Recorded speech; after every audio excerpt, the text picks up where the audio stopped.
Alrighty, we are live. Okay, just give me one more second to pull up the chat. Just in case we have anyone jump in. Perfect. There we go. Okay. Alrighty. So, what are we going to talk about today? We are going to talk about the Talking with Famous People / WSS debate that we just had. So, there are probably some that were watching the debate with Eric and Jack about type systems. Probably watching the debate between Eric and Jack about type systems. So, I want to talk about this a little bit. The conversation was supposed to orient around, whether or not Socionics is valid or whether or not Socionics. It was a debate format. That was the initial point. It was a debate format to sort of flesh out the theories and stuff of the sort. Problem is, during the debate, as anyone who was watching it knows, it got like super messy. Kind of like there were no conclusions being made, no hard to find common ground, etc. And I think I know what the root of that issue is, and that's what I kind of want to flesh out here. Now, of course, before I start, I want to give credit to Eric because it's not my job to call out, whether or not someone was doing the video right or whatever. That's not it's not my position or my standpoint, but I do think I could see where the issues were existing, why they existed. So, to start, they were trying to find common ground or trying to find a position where they could begin, and they kind of started low. So what I mean by that is, if you find if you're going to propose like a position or like a truth in the world, the lower you start and the higher you can build up, the more likely that you're going to build something that actually is true. And what I mean by that is that, like, if you don't take in like fundamental observations or fundamental like realities into consideration when you're building something, then like the whole thing is flawed because you have to take into account those very base elements. And so they did choose to start out pretty low on that bar. About things like subjective and objective and things like that, which are actually really important things to consider in socionics or in Eric's type theory. It has to do with the personality, and so it's a very, very central theme. But instead of kind of branching out into the actual theory itself, we had to kind of start at a base, right? Well, it turned into a big conversation orienting around. Actually, it turned into a conversation orienting around about what's real and what's not real, about what in our reality is true and what's not true. And I really could appreciate how thorough and how deep we're getting into the topic, because this is the building blocks. This is where we build up. The problem was that what I was finding is that there was a lack of conceding. And what I mean by this is, let's say that we're having a conversation or argument regarding a topic, and you make a statement that works within one realm of the object or the topic, but within another realm it doesn't necessarily apply. And then the reason it applies or doesn't apply, or the language in which you're using, the terminology in which you're using, has to be clarified to understand what someone means. Because, we like to think that everything is already understood and clarified down to its core, but it really isn't. You can take a definition from google.com. You could be like, define blah blah blah, pull it from whatever dictionary website, and two people could read it and they'll still have different interpretations of the same thing, even though the language was pretty clear. So taking that into consideration, like those things have to be fleshed out. And another thing is, someone's got to be having like a there's someone's gonna be having a turn essentially, because like if you have two people, in this conversation, I think the problem was that there was a lot of argumentation on something that wasn't even fully fleshed out yet. How can you argue something that you don't understand? That's kind of the idea. You can What I mean by that is you could argue an initial point, but like, what does that person mean by that point? What is the intention? What are the standards they're using when they say these words? And that's like a really, really important thing to clear up. Because if you don't clarify those things, if you don't clarify what someone means by something, and then you start arguing with them when they don't even mean that initially, it's not really going to get you anywhere, is it? So I think when you're logically, when you're like engaging a logical argumentation, I think it's really important to hear the person out, because like what you use to understand something, or what standards you use to understand something, are going to be different from someone else, and then there's going to be different qualifiers and things like that. So I think like one of the most important things you can do is actually just ask questions, and and not rebuke something so quickly. Like it's really easy for someone to say, "Oh, well, what about this?" or "What about that?" or "How do you consolidate this?" or "How do you consolidate that?" That's a different approach than saying, "Well, what about this?" And then when the person answers, being like, "Well, that's wrong." It's like there's got to be some kind of amount of curiosity there. And even if I ask you a question and I say, "Well, what about this?" and then you expound on that point, and then over here it sounds like you're contradicting yourself. Instead of saying, "That's a contradiction, that's wrong," instead of doing that, you could easily say, "Well, how do you consolidate this and that?" Because you're making the presupposition or the assumption that the point doesn't make sense, whereas maybe you're just missing the clarification needed to consolidate those 2 points. So I think like I think when you're going about understanding something or arguing a point, you've got to do your due diligence and have a certain level of respect or faith that it does make sense. Now, maybe it doesn't make sense in the way that it's needed to achieve a certain goal, right?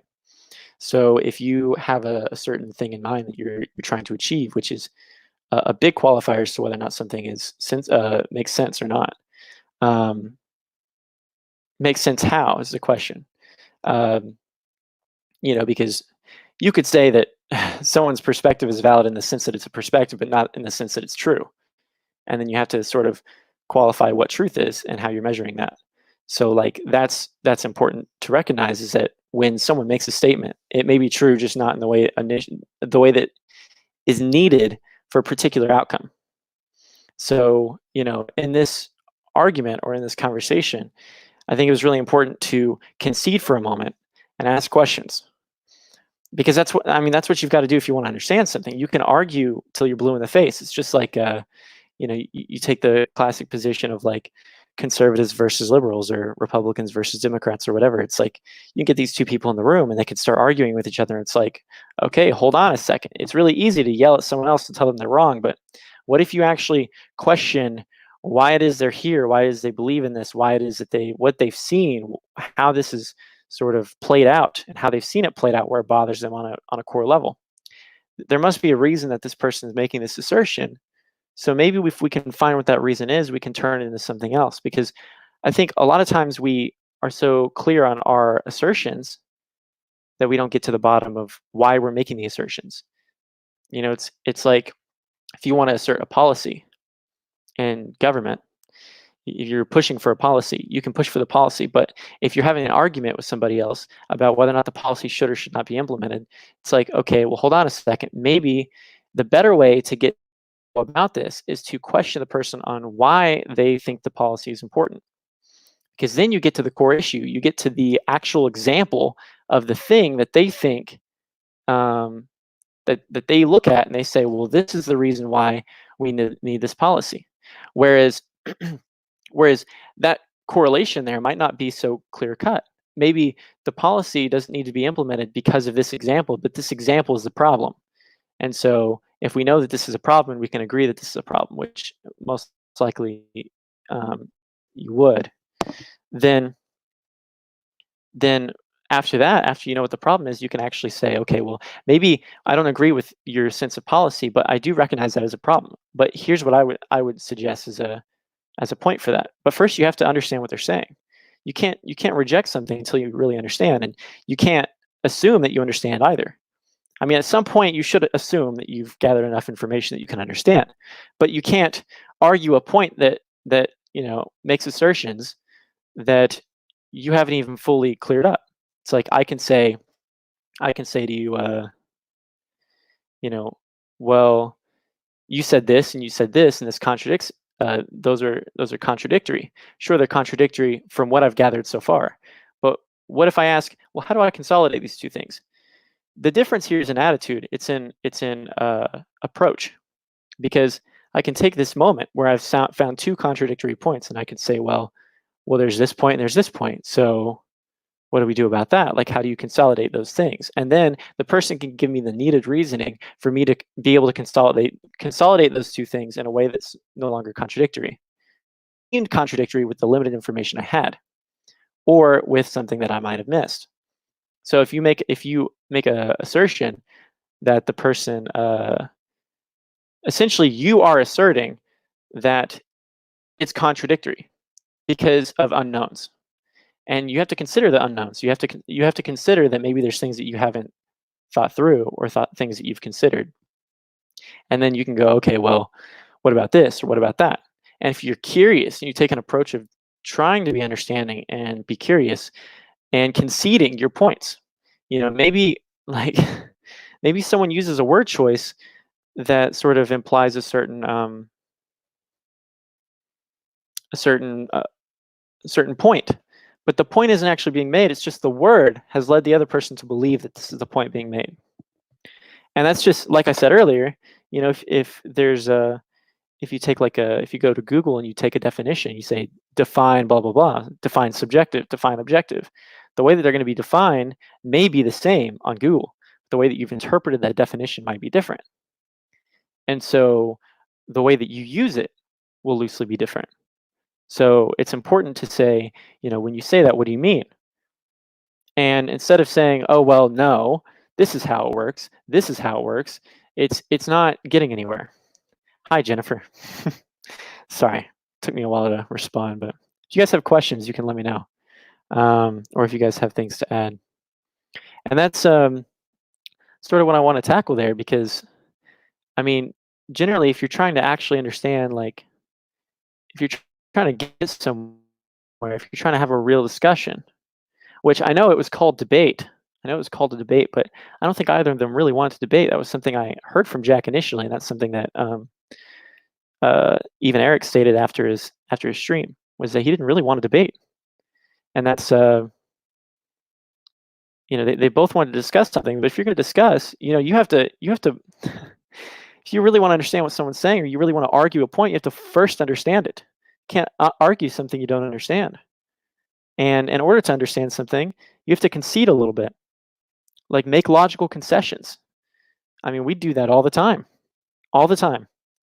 And then afterwards, once you have made all the logical concessions, or you've asked questions, you've asked questions to sort of narrow down on what you're saying. Like let's say I take a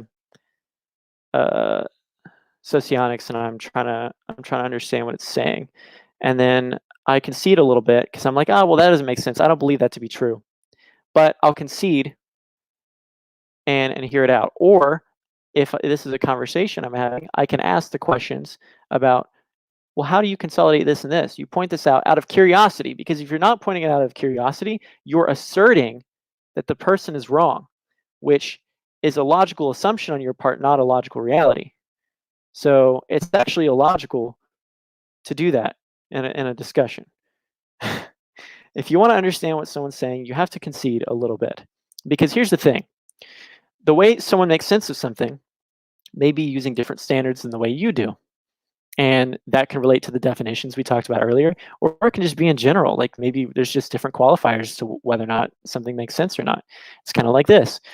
Someone might look from an angle of, what's the proper way to act in a society? What are the things that society requires of me? And then they can draw them out. They can have a whole list of things that the society needs from them, and then they can have it laid out plain and clear.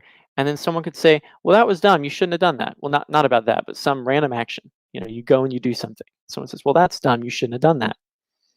And then you assume that um, that they're wrong, but you can't necessarily know that because you don't know why they say it's stupid. So, like, let's say you had a little bit of intellectual competence or a little bit of curiosity, enough to say, "Oh, well, why is it that you think it was stupid?" And then they go, "Oh, well, I think it was stupid because you didn't consider how that person felt." And then, you can make the point, "Oh, well, it's not important whether or not I consider how someone felt about it, because the truth is, this is what society needs from me, and this is what I need to do within my job position or my role or whatever." Well, you know, it's like you're you still need to ask the question about why that's important. You still need to ask the person, why is it that it's important for me to do that? Because they may have a point. They may have something that you haven't considered. Or maybe they're looking at things through a different lens, or they're measuring different criteria. And because they're measuring different criteria when they go about uh,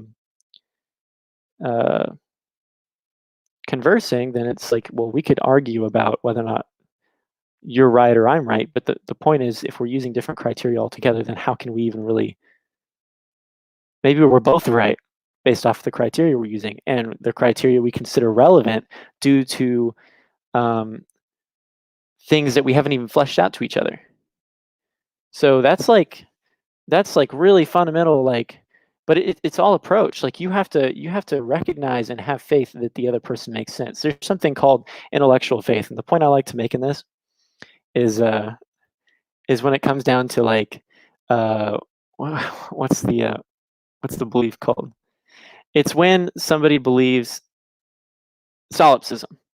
It's when someone believes that something does not exist unless they're looking at it, which is something they actually touched in the video, right?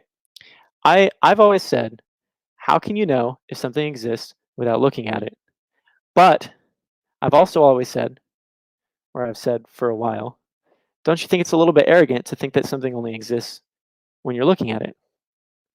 It's a little bit arrogant. And that's like, well, if it depends on how strict you're being. And you can tie this in with perception to add a little bit more flexibility, because the thing is, if you say that nothing exists unless you look at it, you don't have a lot of flexibility there. There's things like tomorrow that you'll never experience. There's things like yesterday that you'll never experience. You'll experience memory, but if you don't really qualify memory as something that's very accurate, then you can't really use that either. You can do that with a lot of things. You can do that with variables that are outside your control. Like, if I'm going to ship something to my house through a website and I need to go on Amazon.com and have it shipped to me, how can I actually trust that there is an Amazon outside the website that I'm experiencing? How can I trust that they actually have the object? They have a picture of the object, but there's not much of an object there that I can experience personally. So how can I know that when I click buy and that I'm actually going to get my items? And on top of that, you could even apply that to the funding. How do I know it's going to leave my account? All I have is my bank account number. It's like I'm not seeing the funds leave, so how do I know it left? And that's what I mean. It's like, it just depends on how much you're allowing, how strict you're being on your standards, and um, and there's no practicality in a model where the standards are so strict that you can't even make any assertions outside your present experience. Because even on our present experience, we do all kinds of interpretations about these sensational or direct experiences, that it's like we can't even do a lot with that either. We have to ease up a little bit, say, okay, hold on a second. There's different aspects to this. You can be more flexible, and you can say, well, perception is what creates your reality. And so if you interpret something to be a certain way, then it is that way. I think you're giving a little bit too much faith um, towards yourself. You've got to consider that um, that there's a world outside of yourself, You can believe, like, it's basically saying, well, I can believe that this is the way things are, and the way I know that that's the way things are is that that's the way I interpret it. Because the only reality I can prove is my own, then now the thing that I believe in is this thing right here. And so that's what's true, undoubtedly. And then now to assert that is to just be ignorant of any alternatives. And that's the thing. It's like, can we can we believe in something that we can't directly experience? Uh, no. I mean, not if you're trying to be accurate. If you're trying to be accurate, then probably shouldn't believe it. But there's also such thing as being an individual or an agent in the world. And when you're an agent in the world, then it's really important to as that agent make these assumptions. It's like assuming that when I pay for this on Amazon, it's going to actually leave my account, or that it's going to leave a warehouse, or that the warehouse actually exists, or that like I could even go so far as to say that you know I looked up the warehouse on the internet, and um, when I did, I saw a picture, but how do I know the warehouse is actually there? It's like, how far do you doubt on things you can't prove? And so when you're trying to have a discussion with somebody, they're operating from different standards from you. So you have to ask, because we have different levels of faith about different things. So the way we understand things is based off how much we're willing to concede. Now, when you're trying to understand a whole different worldview or a whole different understanding of something from somebody else, it's important to concede a little bit. Otherwise, you're just a blabbering idiot that is involved way too much with your own view of the world that you can't possibly make the leap to another. You've got to concede and ask questions. You have to have faith that what they're saying makes sense in a way that you might not understand. Because I'm going to make an assertion here that people generally make sense. Now, all the cynics are going to laugh at me, but hear me out, because make sense how is the question. If somebody makes a point, why would they make a point that makes no sense? Unless it was a joke. And in that joke makes sense, right? Because it was made as a joke. It's not supposed to make sense, and so therefore it makes sense within the joke, right? This is not the only example. There's tons. I mean, you there's a lot of situations where you have to find out more about the intentions involved, the direction, the meanings of certain things before you can actually find out whether or not it makes sense. And so you can take a small piece of something. Well, that doesn't make sense, but uh, you've got to expound on that a little bit before you make such an assertion. That's way too overconfident. It's super egotistical, in fact, to make that kind of claim. You can't make that claim that something's wrong until you've really fleshed out what the fuck that person means, and and why that thing is important, or why that thing is a qualifier for understanding the whole outlined point. Like, if you don't, like, for example, you can make a point, and I could be like, well, how do I know that the method you're using to measure that, or the things that the criteria you're using to measure that as accurate, is something that we should actually use? So I'm debating the criteria you're using. If I'm going to debate the criteria you're using, I have to first find out why you're using that criteria. What end goal are you hoping to find that this is the criteria you use, right? For example, I'm not saying that this is the case for socionics, but for DISC, if you've ever heard of DISC, it separates personality into like 4 main letters, DISC, and then someone can be like DI, ID, depending on whether or not they're at home or work, right? It's a very simple tool that's used in the workplace. Are they claiming to have any kind of psychological truth? No. What it is it's a system that is used purely for practicality, not for scientific accuracy. So you got to find out what is it that what is it that socionics is exactly trying to differentiate. what is it that this theory is trying to differentiate? And that is how you're going to find out whether or not, like, what's the intention of the theory? Is it just to be some kind of practical outcome? What is it trying to describe? What are those things? And then once you know that, you can say, okay, well, um, it kind of validates the criteria that we're using to understand a point, right? So that's like, those are a lot of different ways in which you have to let go of your own standards of something and initially, and ask questions and be curious in order to understand what someone else is thinking, because this is actually a much bigger topic than just socionics and talking with famous people. This is like the verge of ignorance. Like, collectively, as a people, we've got to learn how to, like, really flesh things out and really flesh out how somebody else is thinking of something, because sometimes there's going to be moments where, and we all know this because of typology, you're not going to be able to make sense of somebody else's points. And one of the reasons you're not going to be able to make sense of it is because you don't think the way they do. You can try, or maybe someone can translate it for you in a way that you can understand. And maybe they'll think it's weird and hard to comprehend, but at least you'll understand it better. And that's something that, if you don't have the curiosity, or you don't have the faith in other people that things make sense in the end. Like, even if I said that for me to be absolutely illogical and to only accept things that are irrational, if I made that rule for myself right now and I started doing that, you would say, I'd start saying things that don't make any sense at all. But the question is, why is it that I'm doing that? And if you were to ask me questions about why these points are true, and you considered yourself a detective and you wanted to break down why it is I'm saying all these illogical things, we could dive into it and we could try to flesh it out. And you would be trying to flesh it out. And for me, I'm not trying to make sense. But then you do eventually find out that the reason I'm being completely illogical and irrational is because I'm intending to.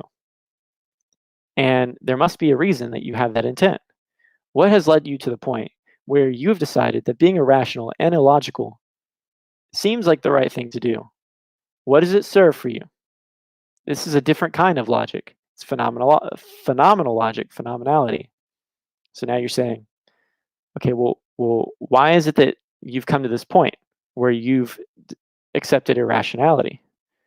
And then maybe we can ask questions as to try to flesh that out more. And usually questions are what open people up. Questions are what make people think and consider, well, what if this is wrong? If you were curious and started asking me questions, hey, Trey, why is it that accepting irrationality is something that you've decided is good for you? What made you believe that? What made you think that? What gave you that indication?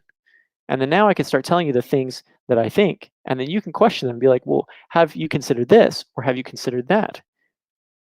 And then I'm like, oh, wow, that's a good point. And now I have to consolidate that information. Maybe there were things I didn't consider. And so that's my whole point. Is that if you're gonna, you kind of have to find out where someone is at before you can really reject what they're saying. You have to find out the reasons. And then once you know the reasons, you know all the fleshed out things about why they're doing it and how it makes sense and in what way it makes sense and all these things. Now that you know their criteria, you know their standards, you know what their point is fully fleshed out, now you can start asking questions. You can start saying, well, how about this? How do you consolidate this? How do you consolidate that? Have you considered this? What about that? What do you in this? Or what if you had a situation where this came up? Well, how would you handle that? And those are questions that it's not assuming, it's not intellectually full of ego to the point where you're just saying, well, you're wrong. That's an assertion that you're making, and you're wrong to do that. Here I am talking about exploring whether or not someone's right and wrong, and I'm claiming that they're wrong. But I guess you could say maybe in a different setting where it's a debate instead, and I know that both of them had the intent of discussion. But if you were trying to win and you were trying to shut someone down, you were trying to stick to one view, then maybe it was a good thing to do, right? If you're actually trying to have a discussion, actually understand what the other person's saying, avoid all the irritation, you've got to be patient. And you've got to recognize that the person may make sense, just not in the way that you make sense of things. And then you can explore those differences later. You know what I mean? And that's something that, but you can't argue the whole thing if you don't even know what's being said. So it's about intellectual arrogance. That's my whole point I want to make here, which is don't be so intellectually arrogant that you can't concede. Let me start with this. Let me start with a bolder claim. What you understand to be truth is not what truth is. Okay? If we recognize that I look at I say to you that whatever you understand to be true is not what's true. It's just it's like maybe within your own standards, but same thing for me, right? Whatever I think of as truth is not necessarily truth. Truth is not such a clear-cut thing. Okay? It takes into consideration a lot of variables and it depends on what levels you're working on. Whether or not you're working on a human level, societal level, objective level, just depends. And so if you know that you don't know all the answers and that you don't know objective truth, or you are not let's imagine it as there's only one man and he's got the key to the truth and nobody else has it. You know that that's not you. If you know that you don't hold the key to truth, then you can't make claims that someone's point is wrong without exploring it. Because there's probably things that you haven't considered. You have to ask what it is that they're considering. Whether or not that makes sense after that, once you've explored it more, once you've given someone the benefit of the doubt, then you've made some progress. But you have to have that faith in that person. Because like I said, it's not about whether or not they make sense. We all make sense in some kind of way. But it's about how they're making sense. And then if that how fits the goal. And so, like I said, like maybe let's say that we define truth as something that is right here, something we can experience, right? You can come in here and tell me all about this conspiracy theory about the government, what the government's doing, which there's a lot of those going around right now. You can tell me, let's pick something more obvious. You'd come up to me and you could say, the sky is orange. Okay, more like, let's pick something that the sky is green. I look up, the sky's blue. There's no part of it that looks green. You're saying it's green. That's not true. But depends on how we're looking at it, isn't it? Because I could easily say that if truth is defined by everything that's happening, any phenomenological process, then it's different. Because the very fact that you are spilling this information out of your body and that the sound waves are vibrating around me and that I'm hearing that, those are all very real things. And so now I'm not basing, whether or not what you said is valid based off of whether or not, it matches up with my subjective experience, but instead I'm basing it off the fact that it exists because it's a phenomenological thing and therefore it's truth. And so, like I said, it's about how you measure it. It's about what perspective you're taking. It's about variables you're considering, etc. And so the reason I go over it so many times and in so many different ways is because I really want to paint the picture that when someone makes a statement, whether or not it can be said as being not true is just false. When someone makes a point, they make a point for a reason. Okay? Now, whether or not the point makes sense depends on how you're measuring the point. So,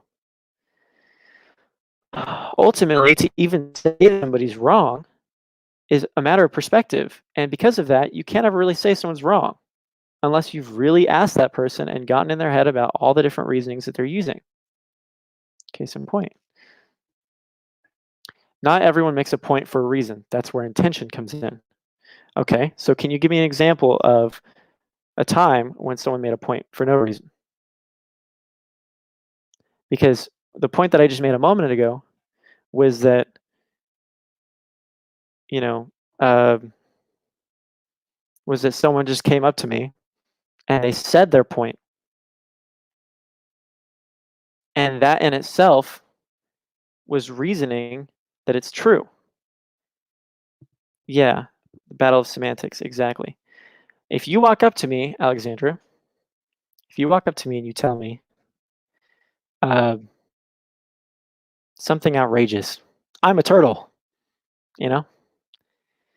If you tell me that you're a turtle, I'm gonna look at you and I'm gonna say, I love how I made you a turtle. That's not supposed to be condescending. Um, it's just obviously not true.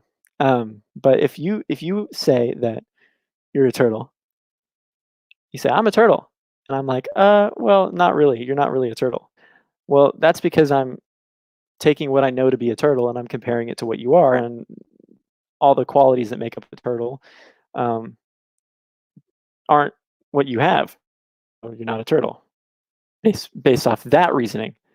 But the fact that you are phenomenal, if I say that truth is measured purely by phenomenological processes, then the very fact that you are here saying things, regardless of what it is in itself truth.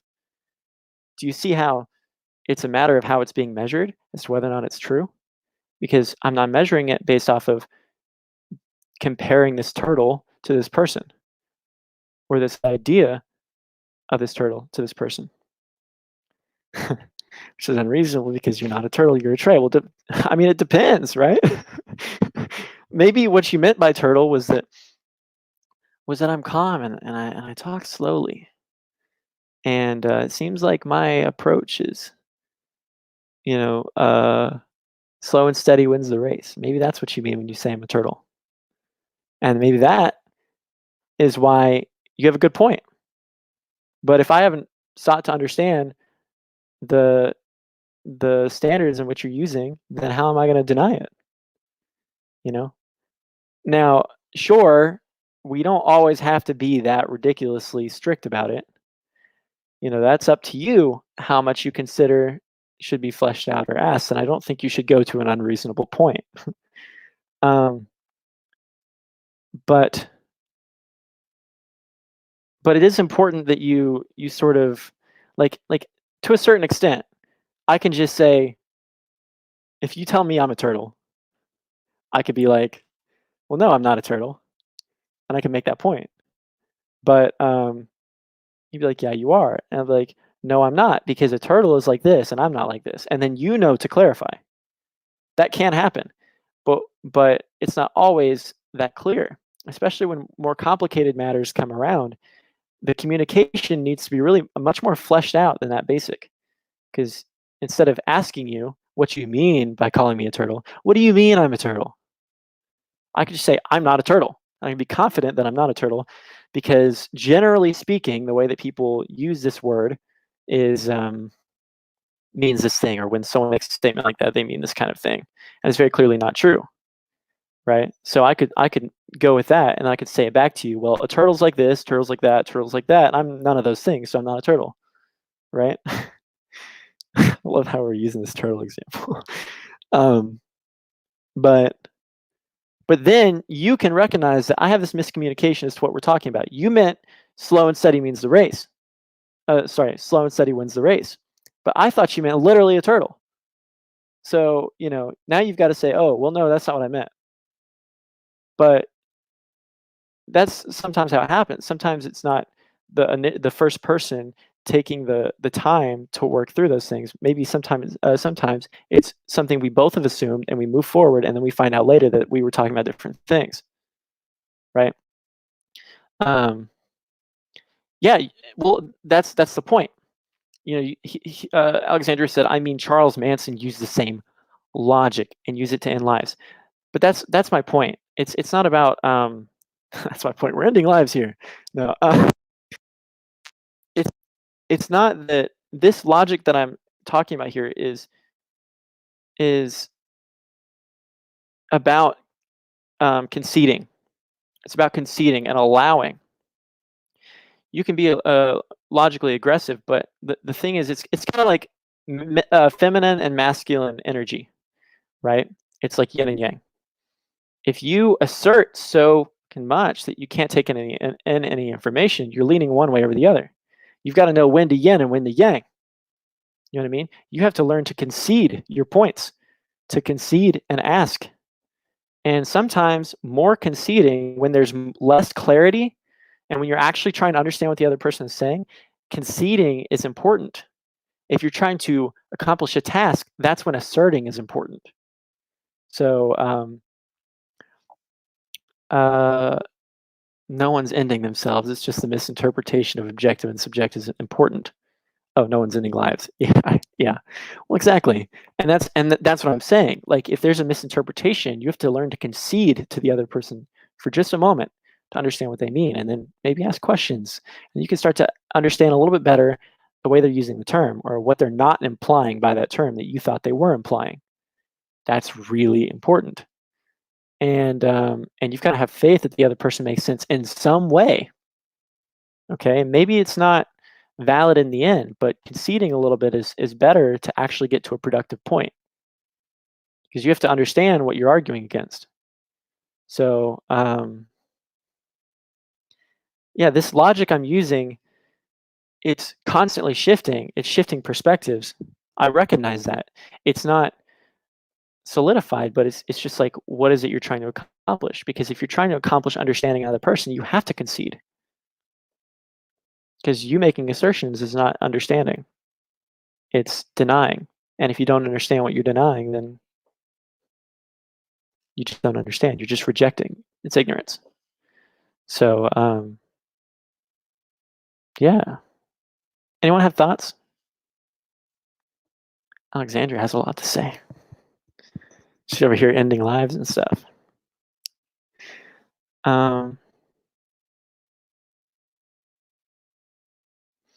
If what someone is saying is untrue and disingenuous, needs to be pointed out. Hi, Irenic? Sorry if I butchered your name.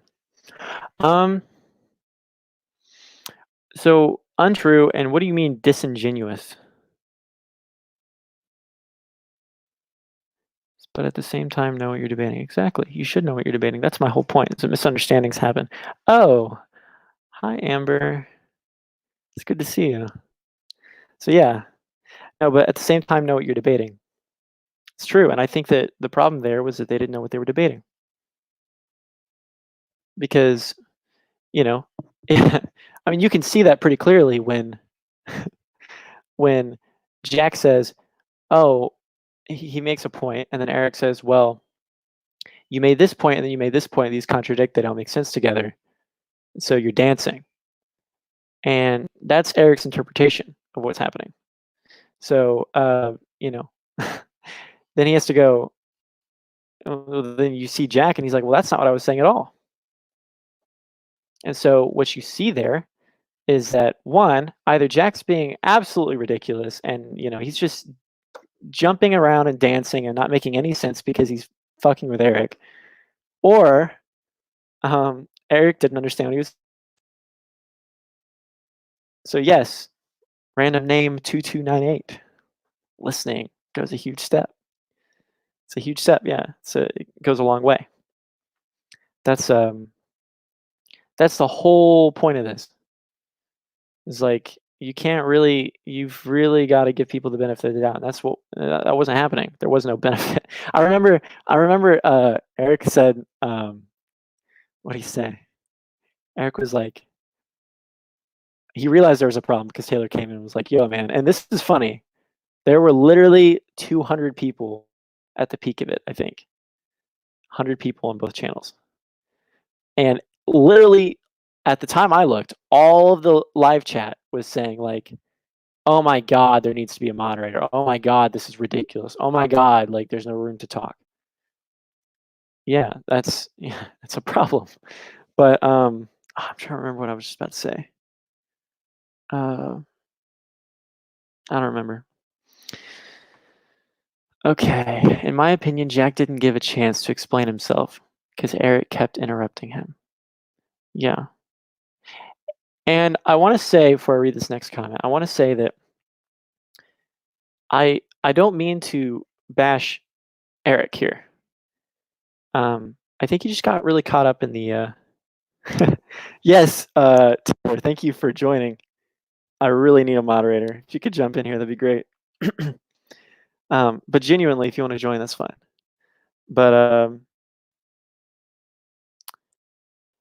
yeah, no, I'm not bashing Eric here because I think he just got really involved with the points and maybe a little bit caught up in that stuff. I don't really think. Oh, okay, I'm gonna give him a link to join this. Give me 1 second. Actually, I'm gonna read this question first. I'm impartial. I saw a debate. Either Jack is too young to understand because he couldn't answer anything straightforwardly, or he was genuinely disingenuous. Genuinely disingenuous. I think what was happening is that Eric has a background in debate, so he has all these terms and these like standards and measurements that are like required for it to be correct. And I think that maybe these are some kind of formal standards that they use in debate. I'm not sure, but the truth is, if Jack's not familiar with them, then I think it's not too much to ask that he flesh those things out and say, well, this is what I mean by this, or this is what I mean by this term. And I mean, Jack actually tried communicating that. He tried saying, well, I don't understand these arcane terms. But instead of being like, what arcane terms, or what do you mean by that? Or he jumped into an argument with Jack about whether or not the terms are actually arcane. We're not trying to argue whether or not the terms are arcane. That's not the objective. The objective is to clear up miscommunications and misunderstandings. So maybe Jack's word choice as to what he meant by arcane wasn't ideal, but he's not understanding the point that you're making with the terminology you're using. You're using this terminology that has all these conditions that's not necessarily like fleshed out or understood by itself. And then on top of that, there were times that he did flesh them out. I'll give him that. But he talks so fast, sometimes it's like, well, hold on, I'm still trying to process the last thing you said. Slow the fuck down. And I honestly think, tell me if you think I'm wrong, but I honestly think that he might have gotten so frustrated because of how fast he was going. I think that if he kind of took a slower pace, things might have been a calmer mood, more relaxed vibe. Maybe he could have expounded on it. So Eric's points were the best either, steamrolling as always. I mean, he does steamroll. I love watching Eric. I think Eric's hilarious. He's like definitely an entertainer. Anytime like Damon's played Eric on like a video or something, like I've always laughed because it's just like stuff he says and his attitude is just, it's hilarious. But like when you're trying to do something, when you're trying to accomplish something, it can be like ridiculous. Yeah, exactly. There were times, it says random name said they actually did have a genuine discussion when both of them were calm. It's true. They really did. They took the time to kind of sit out and say, well, what is it you're saying by this? What is it you're saying by that? But they kept getting amped up. Well, Eric kept getting amped up, which by the way, I don't mean to pin everything on Eric, but after Flow State intervened, I think Eric literally said, okay, let's value FE over the truth, which, yeah, you need to do some FE in a debate. It's true. It's true. He did. I told Taylor, like, you should have stayed in there. Like, just stay in there, man. Like, you're having too much faith if you think that he's gonna calm down the whole video. You know what I mean? Like, he's gonna get worked up again. Someone's got to say, well, hold on a second. Hold on. Before we say it's wrong, what do we mean by that? Or, okay, so you're saying this. Jack, what do you think about that? Giving room. Because I know there were many times that Jack was trying to respond to what Eric was saying, and Eric talked over him. And that's why I suggested a moderator from the get-go, because I felt like that would probably happen, which, like I said, no hate on Eric. Eric's fun. I like Eric, but I think that he's preferring his own standards over someone else's. You have to find out why the person's using the standards. What's the intent behind it? What are they trying to accomplish? Then you can get a little bit of a better idea as to whether or not your standards are more correct. Because you can say they're more correct, but maybe you have different goals. You know what I mean? It's like I could take a remote. I wish I had a remote here. Or some object, like a fucking juicy fruit, right? It's empty. I have no gum in here. But if I take this object here, and this applies to debate or anything really. Take this object here and I say, well, this object is not correct. What do you mean it's not correct? It can be a number of things that we're measuring that make this object incorrect. It could be design, right? We're saying that the color scheme doesn't match the vision of the company or the flavors of the gum. Or maybe it says new and it's not new anymore. Maybe this has been out for years, and maybe what we want to think of as new is 1 year, not 5. 5 years doesn't seem very new, is it? Especially in a constantly rapidly changing world that we're in like now. It could be anything. It could be down to like the fact that not all the nutrition information is on there.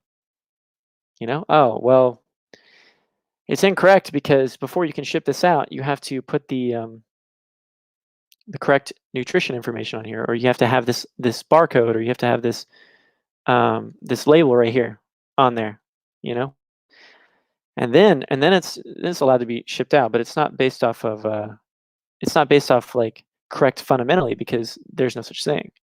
Like that's a standard you use, and so you could say, well, this is the standard I'm using, and this is the intent I have that validates like having that standard. Now we can say, okay, well, it's important that I have the information on there if I actually want to ship out the product and actually make sales. Or you can just go as simple as saying, well, does it hold gum? Okay, it's correct. That's all I wanted. Depends on who's handling it, depends on why they're handling it, depends on what their end goal is.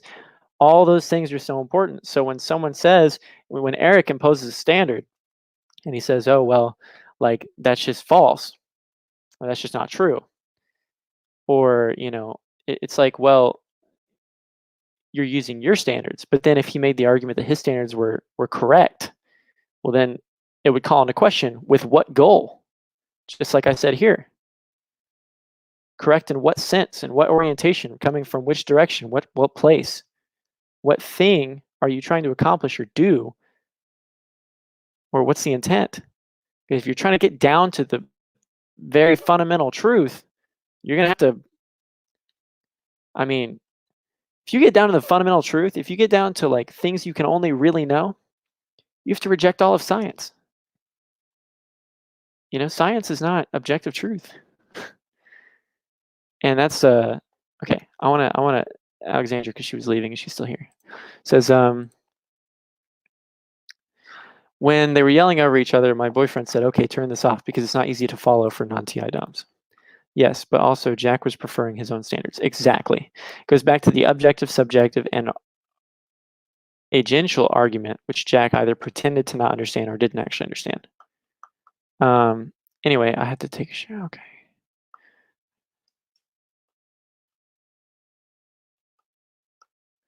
Jack couldn't back up his own standards. I think like it wasn't exactly clear. I think that what Jack was trying to do was understand Eric's standards. Because what Eric was doing was arguing his standard. He was saying that it's not true based off the standard.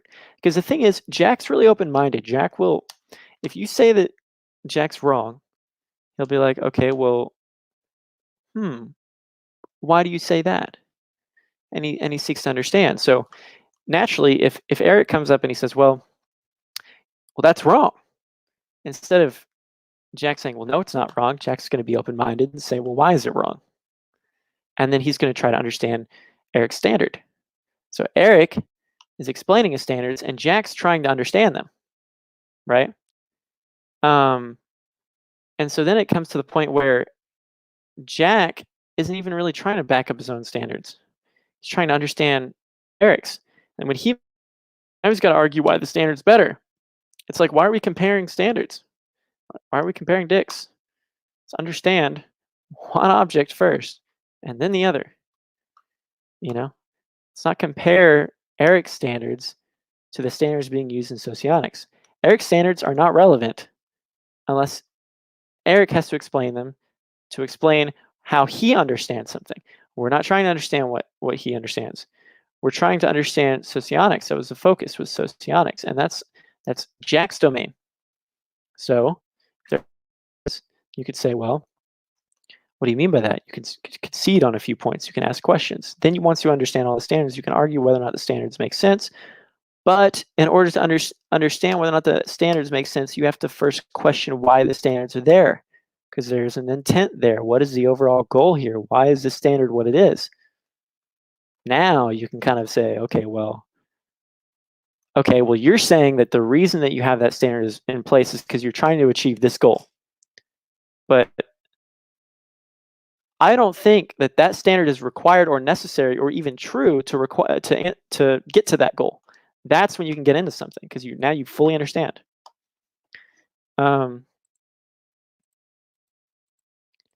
Yes, but they both didn't have the intention of debate. I know they used the word debate, but beforehand, Jack had told me that he was looking for a discussion. And after the debate, Eric told me he thought it would be a discussion, even though it's a debate. And then after the fact, Eric on his live stream, he said himself that he didn't really want to debate. He wanted to have tended to have a discussion. So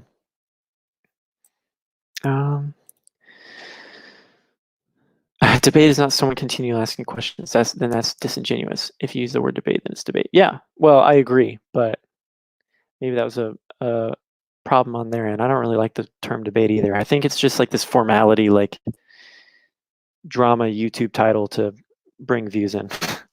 If it sounds like there's gonna be two people arguing, everyone's like, oh. It's like Socionics discussion. Like, what the fuck? Why am I gonna click on that? It just sounds like a bunch of nerds talking.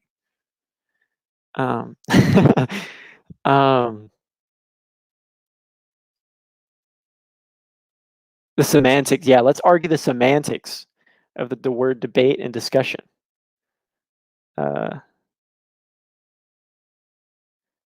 Yeah. Oh, on Eric's side, it said debate as well? Yeah. Yeah, it's the case. What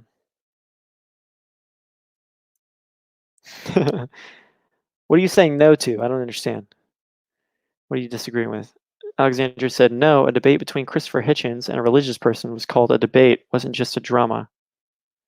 Oh, well, right. I just mean like the format we're using is YouTube, right? So if you're trying to get views, you're trying to pull people in. I think like generally people will go for more dramatic titles. Oh, the moderator's here. What's Taylor. Up, good morning, boss. How was it? Did you watch the whole thing? I did, and I felt the stress in my body. That's why I wanted to come say something. I didn't. I fucked off after like 40 minutes or so. Yeah. Yeah, I watched the whole thing. Did they get anywhere? They that was another thing. Like, I feel like they did linger in a certain area for a little bit. Like, they'd say, okay, well, one of the things we need to define is whether or not something's subjective or objective, what that means, what the criteria is. And they would sit on that, and then they'd talk about it, but then they go back to what FI is.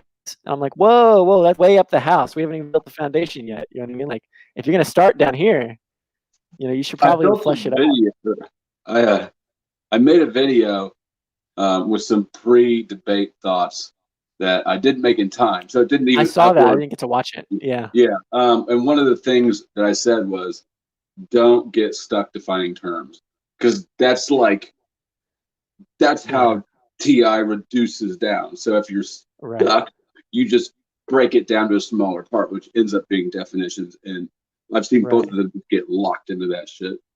Yeah. No, it's true. That's why I was saying it was so important to like concede a little bit, and like let go of your own standards and terms and shit. Maybe just try to understand what they're saying and what they mean by certain things, and then you can kind of get to a point where you can actually debate terms. I feel like it was debating terms, which like you can't debate terms until you understand why the terms exist and what they're applying to. I feel like, Yeah, you know what I mean? it's weird. Yeah, because that sort of arguing tries to take language and use it in a mathematical way.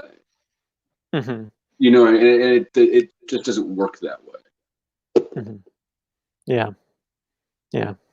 But The moderator. You can't have that title, man. You were like one of the trolls that showed up randomly. You actually had something to say, though. I did my part. I got him to shut up for a minute.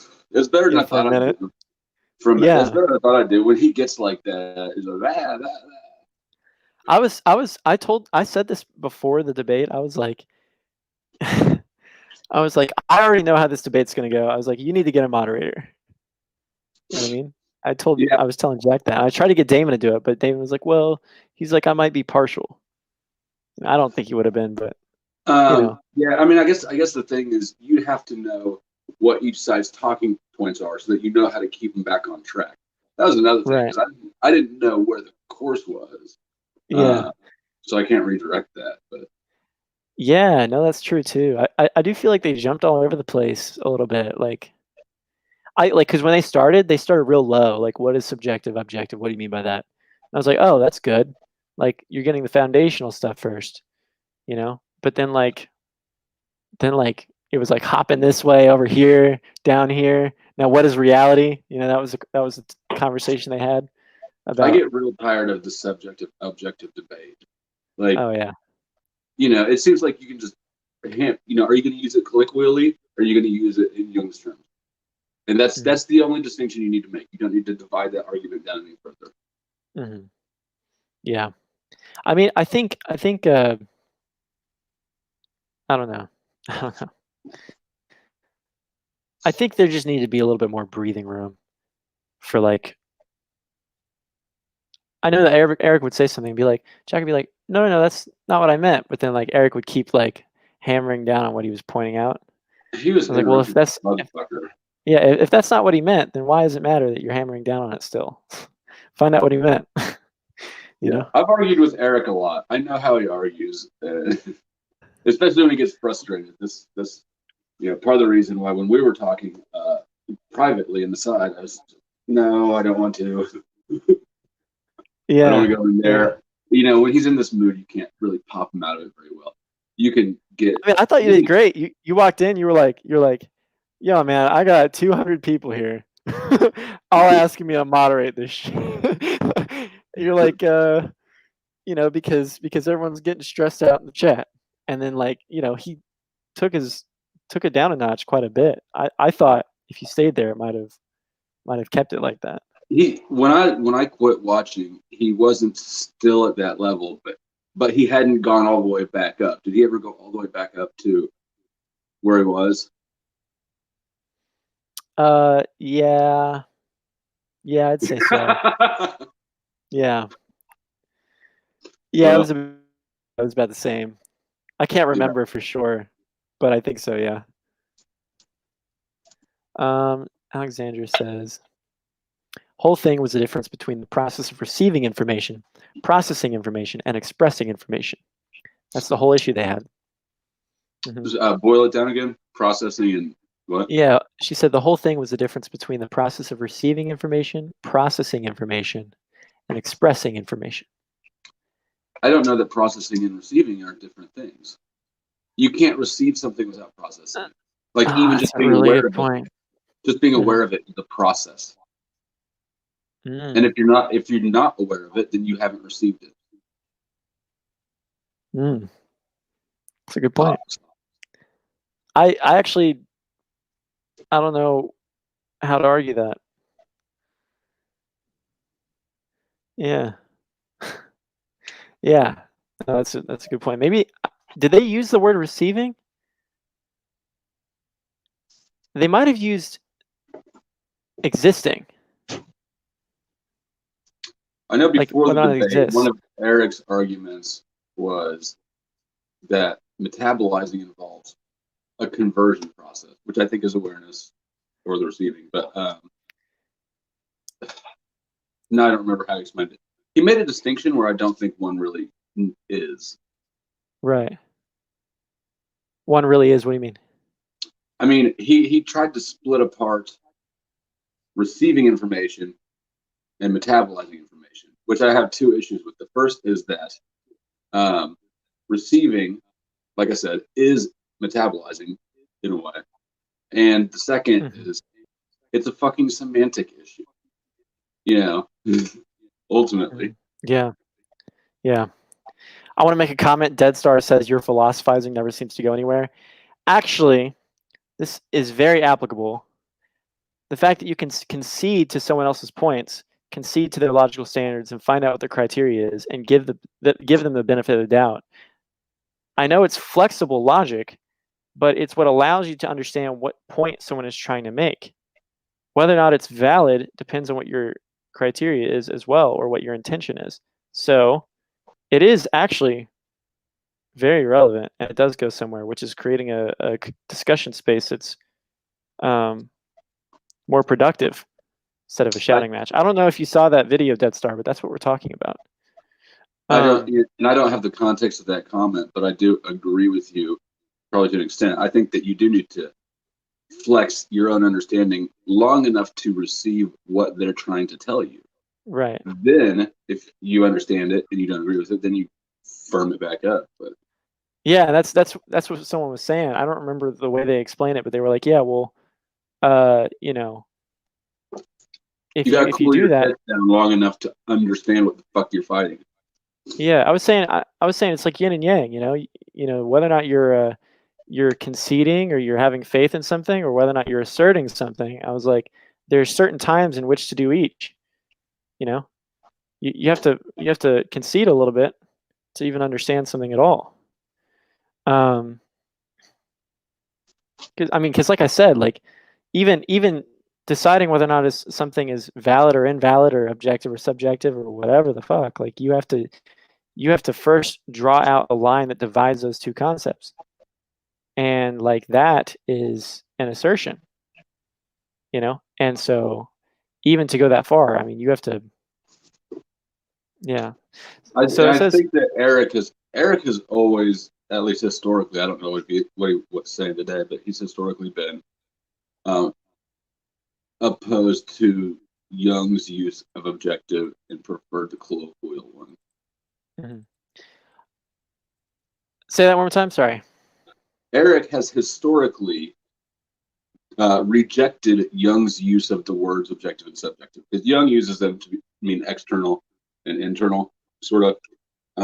And Eric prefers sort of the colloquial way, which means, I guess, not flexible to your preference. So he considers TI an objective function, and I can see why both ways. Because TI, no matter how much you want to change something, TI is subject to its own internal laws of negation, right? It's mathematical. That was another point of contention they had. I never got to hear what Jack's reasoning was behind it, but that was a problem Eric had, where Jack was saying that TI is external, and I think it was the word external that really caught on to Eric, because Eric was pointing out, like, well, how can you like all of these things happen internally? All your experience happens internally. Nobody's arguing that. Like whether or not the real physical world exists is just a question of whether or not it's produced by your mind or not. All things are internal somewhat. So, there's some things you can define as external, and that's like, they were talking about that. They were saying, I'm getting off track. He used the word internal about logic, or TI. And Eric had a problem with that, but I don't ever think that I really got to hear what Jack meant by internal, or what that meant, because I was ready to hear it. It says, I'm going to read some of these. It says, Eric literally gave him the chance to question him at the end, and he said, "I had a good time talking to you. Thanks, bye." I think when that happened, because at the end, I don't know if you saw the end, but yeah, at the end, they were departing, and Eric was like, Eric like was really frustrated. He was like, "This isn't going anywhere." Blah blah blah blah, and he was really upset. And then he said to Jack like they should end it or whatever. And then he said he gave him a chance to question him. Like he said, "Okay, well you question me, and if you question me, I'll have answers or something." And Jack was like, "I had a good time talking to you, everyone." Like, blah blah. He's just ending the video. I think when he did that, because I remember that, I was wondering if he actually heard him say that. And if he didn't, then I'd also understand why he left. And it's probably because he realized how much it was escalating. Yeah, I mean, I didn't see it, but I can't. If Jack did hear it and then bowed out, they'd been going at it for 2 hours and 20 minutes. That's how long the whole stream. Oh, really?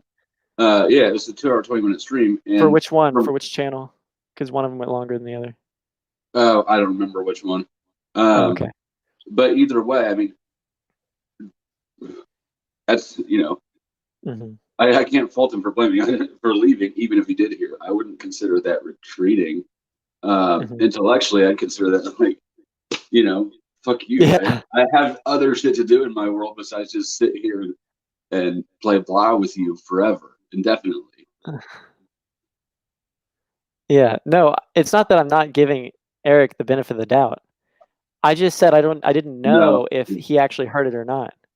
Yeah, but the thing is, it didn't look like he did. I'm saying it doesn't matter either way. Because, exactly. Because it was just escalating. They weren't going anywhere. Yeah, they hadn't been going anywhere for a long time. I quit watching after an hour. I sure as shit wouldn't have sat there. Well, I probably would have, because I'd have been agitated and competitive. But I cannot fault anyone for not staying there forever. It's just like when you're arguing with someone online. It was stressful. Yeah, well, or when you're arguing with someone online and they say, cite your sources. Well, motherfucker, just because I have a point doesn't mean that I'm accepting homework assignments. I'm not going to write you an essay on this shit. At some point, that doesn't mean that your point is wrong. It just means it just takes into your whole life into consideration. Alexandra, there's no distaste towards Eric at all.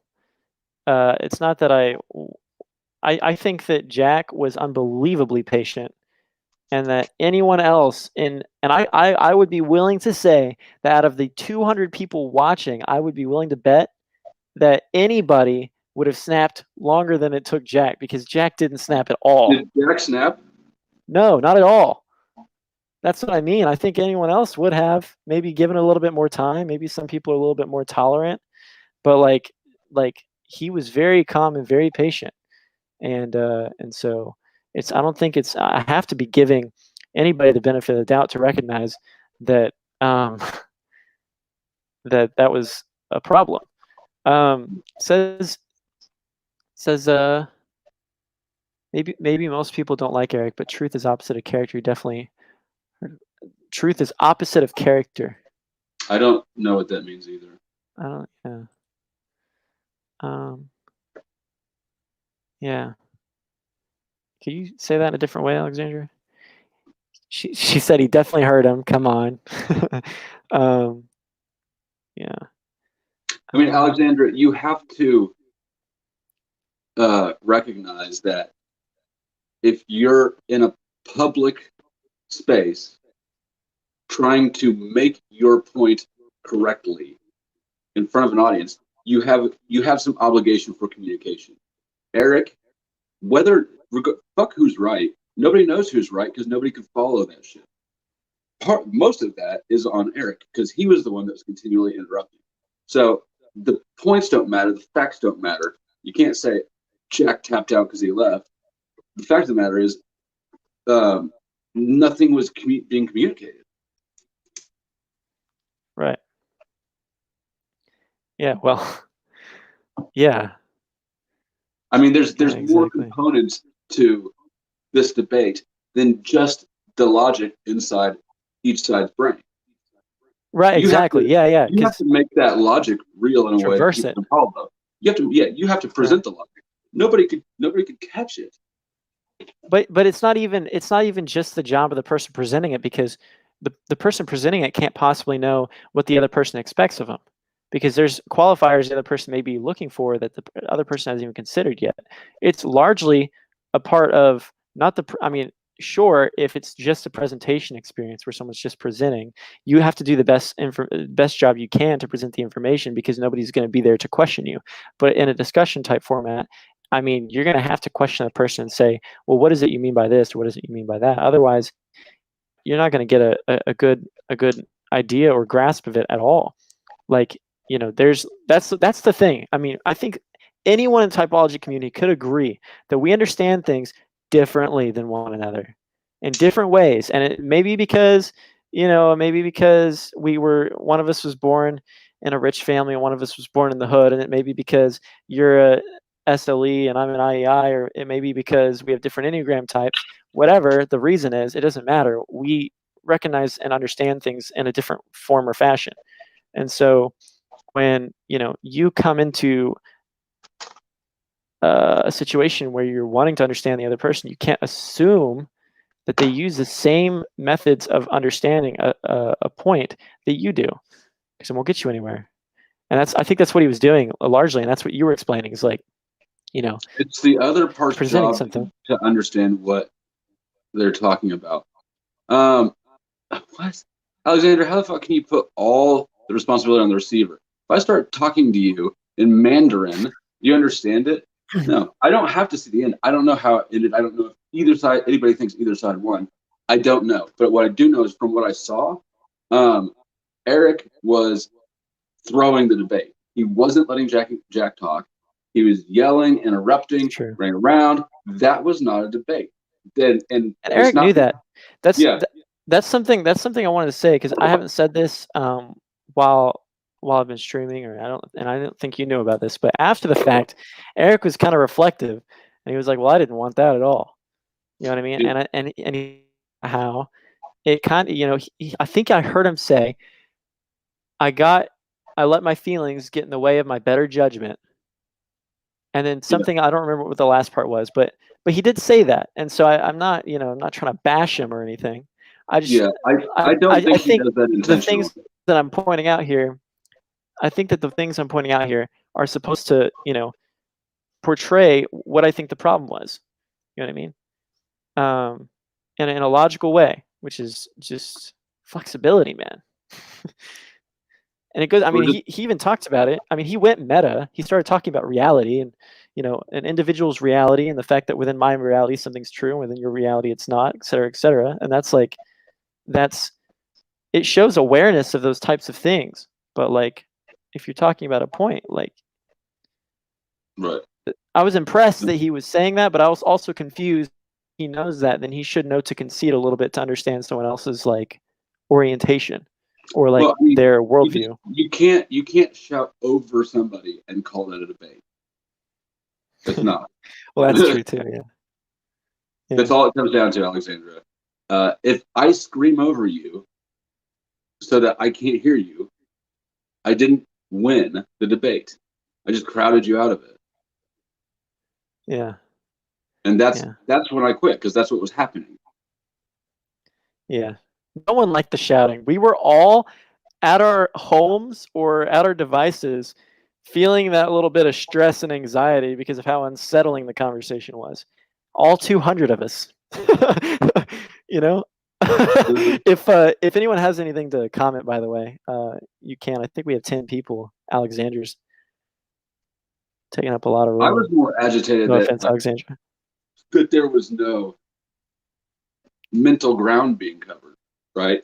They just got stuck places. Yeah.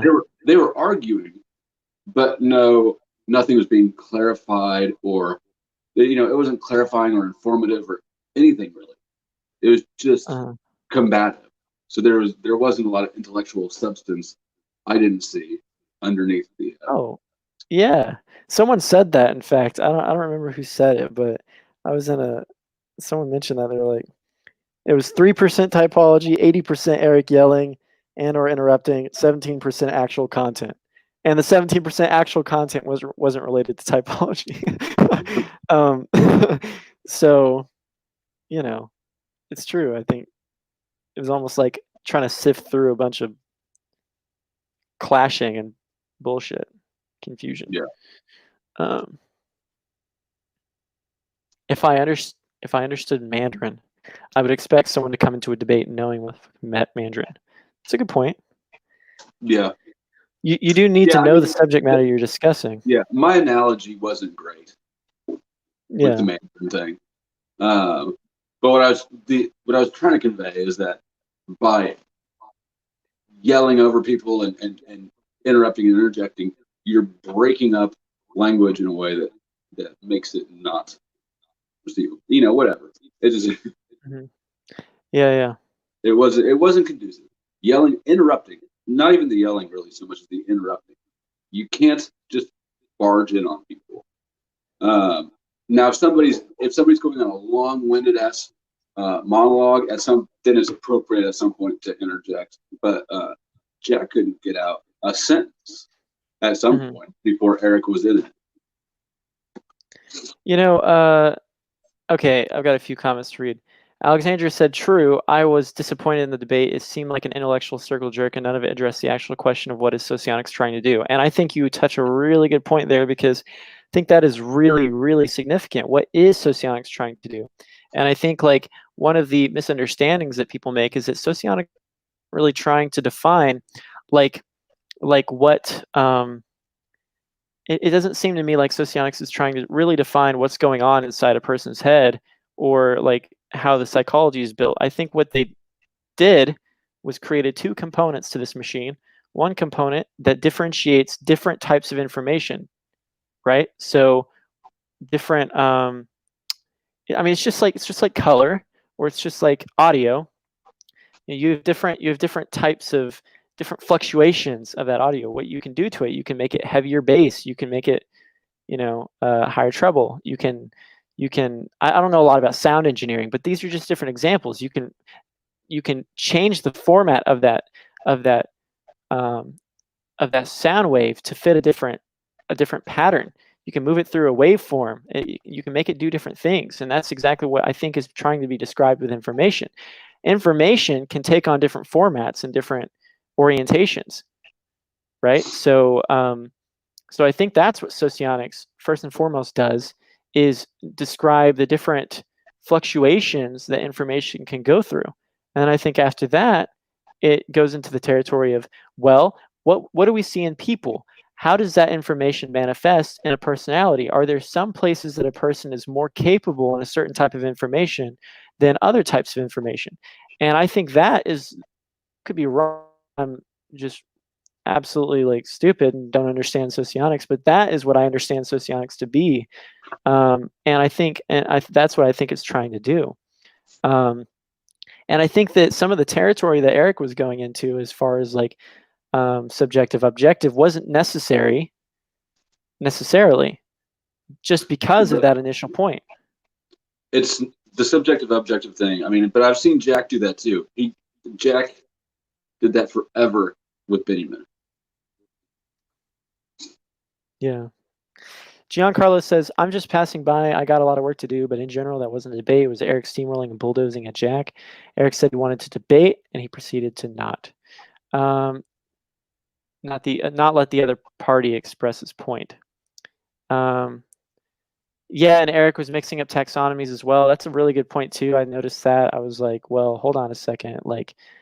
And that was another frustrating thing for me as a viewer. I'm like, not only was it frustrating that they were skipping around and they were saying, oh, let's work on the foundation. Oh, no, let's work on like some of the other stuff. It's like, build the fucking house. You got to start with the foundation.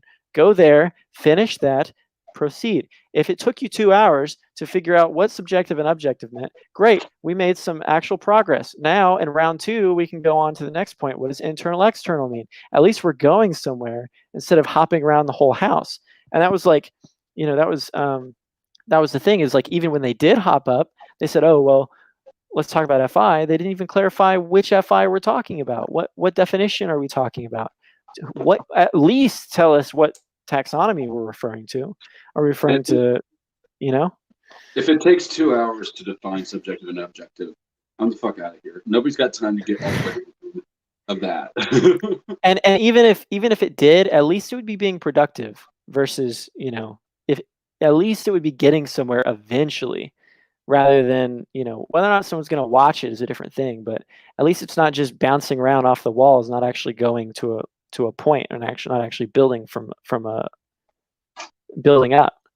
I'm going to the actual points discussed. None of it was productive, but nothing of any importance which we've been waiting for actually came to fruition. I love how she added that we've been waiting 3 days. Giancarlo said, I feel like I wasted my time.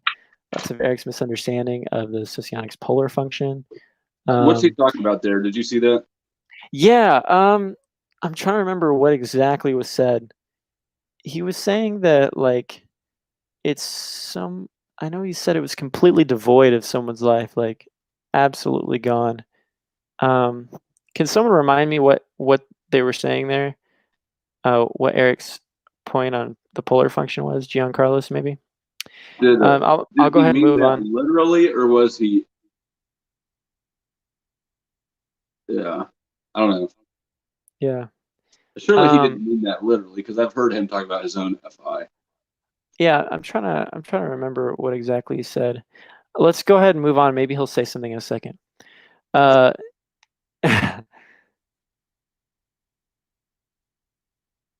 Oh yeah, Alexandra basically planned her whole day around it. She said, "I expected much more from the both of them. I went grocery shopping to Home Depot, Petco, and made sure to come to this debate." I was like, "He's like, fuck this quarantine, I'm out." Oh yeah, that too. You're putting us all in danger, Alexandra. Oh my gosh. I went putting to all of my viewers, all 12 of them, at risk. Yeah.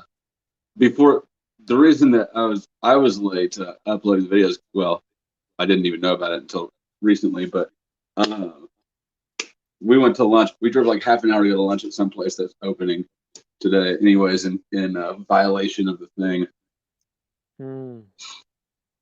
Oh man, breaking the rules. It's like Mad Max over here. Wanted some food. Kansas is being held hostage by our Democratic governor to get at Trump, and I don't like that. Yeah. Well, no one really does. State fucking hostage. I live in the most infected county, and we're fine. Yeah. And I've been working the whole time. I'm a critical worker, so it's. I mean, I don't know. I see both angles on that. But we didn't need to get into that. Yeah. I mean, I understand the governmental concern, but I do recognize like that at the same time, it's like the best thing you can do to like get rid of it. Yeah. The extension though was unnecessary. We got an extension. Yeah. Oh really? Said, do you still consider yourself INFJ? An MBTI, yes. I'm also an IEI in Socionics. Yeah, and then all the other systems, I don't know. I tried to find the definitions for external, internal, and Wikisocion, but the links are broken. He literally believes that. Okay, here it is. Giancarlo said he literally believes that SI polar people are totally unable to recall physical details of past events, and the TI polar are totally unable to understand conditional logic. Oh yeah, his example for this was outrageous. He said that TI people, he's like, if you tell a TI person, or if you ask a TI person, or sorry, TI polar person, what is your mother's, you know, sister's cousin's name or something like that, and they said family.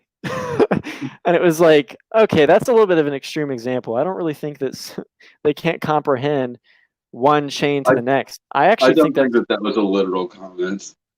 I heard him say that, and I remember thinking, "Fuck, Eric, that was a terribly made point because everybody's going to hammer you."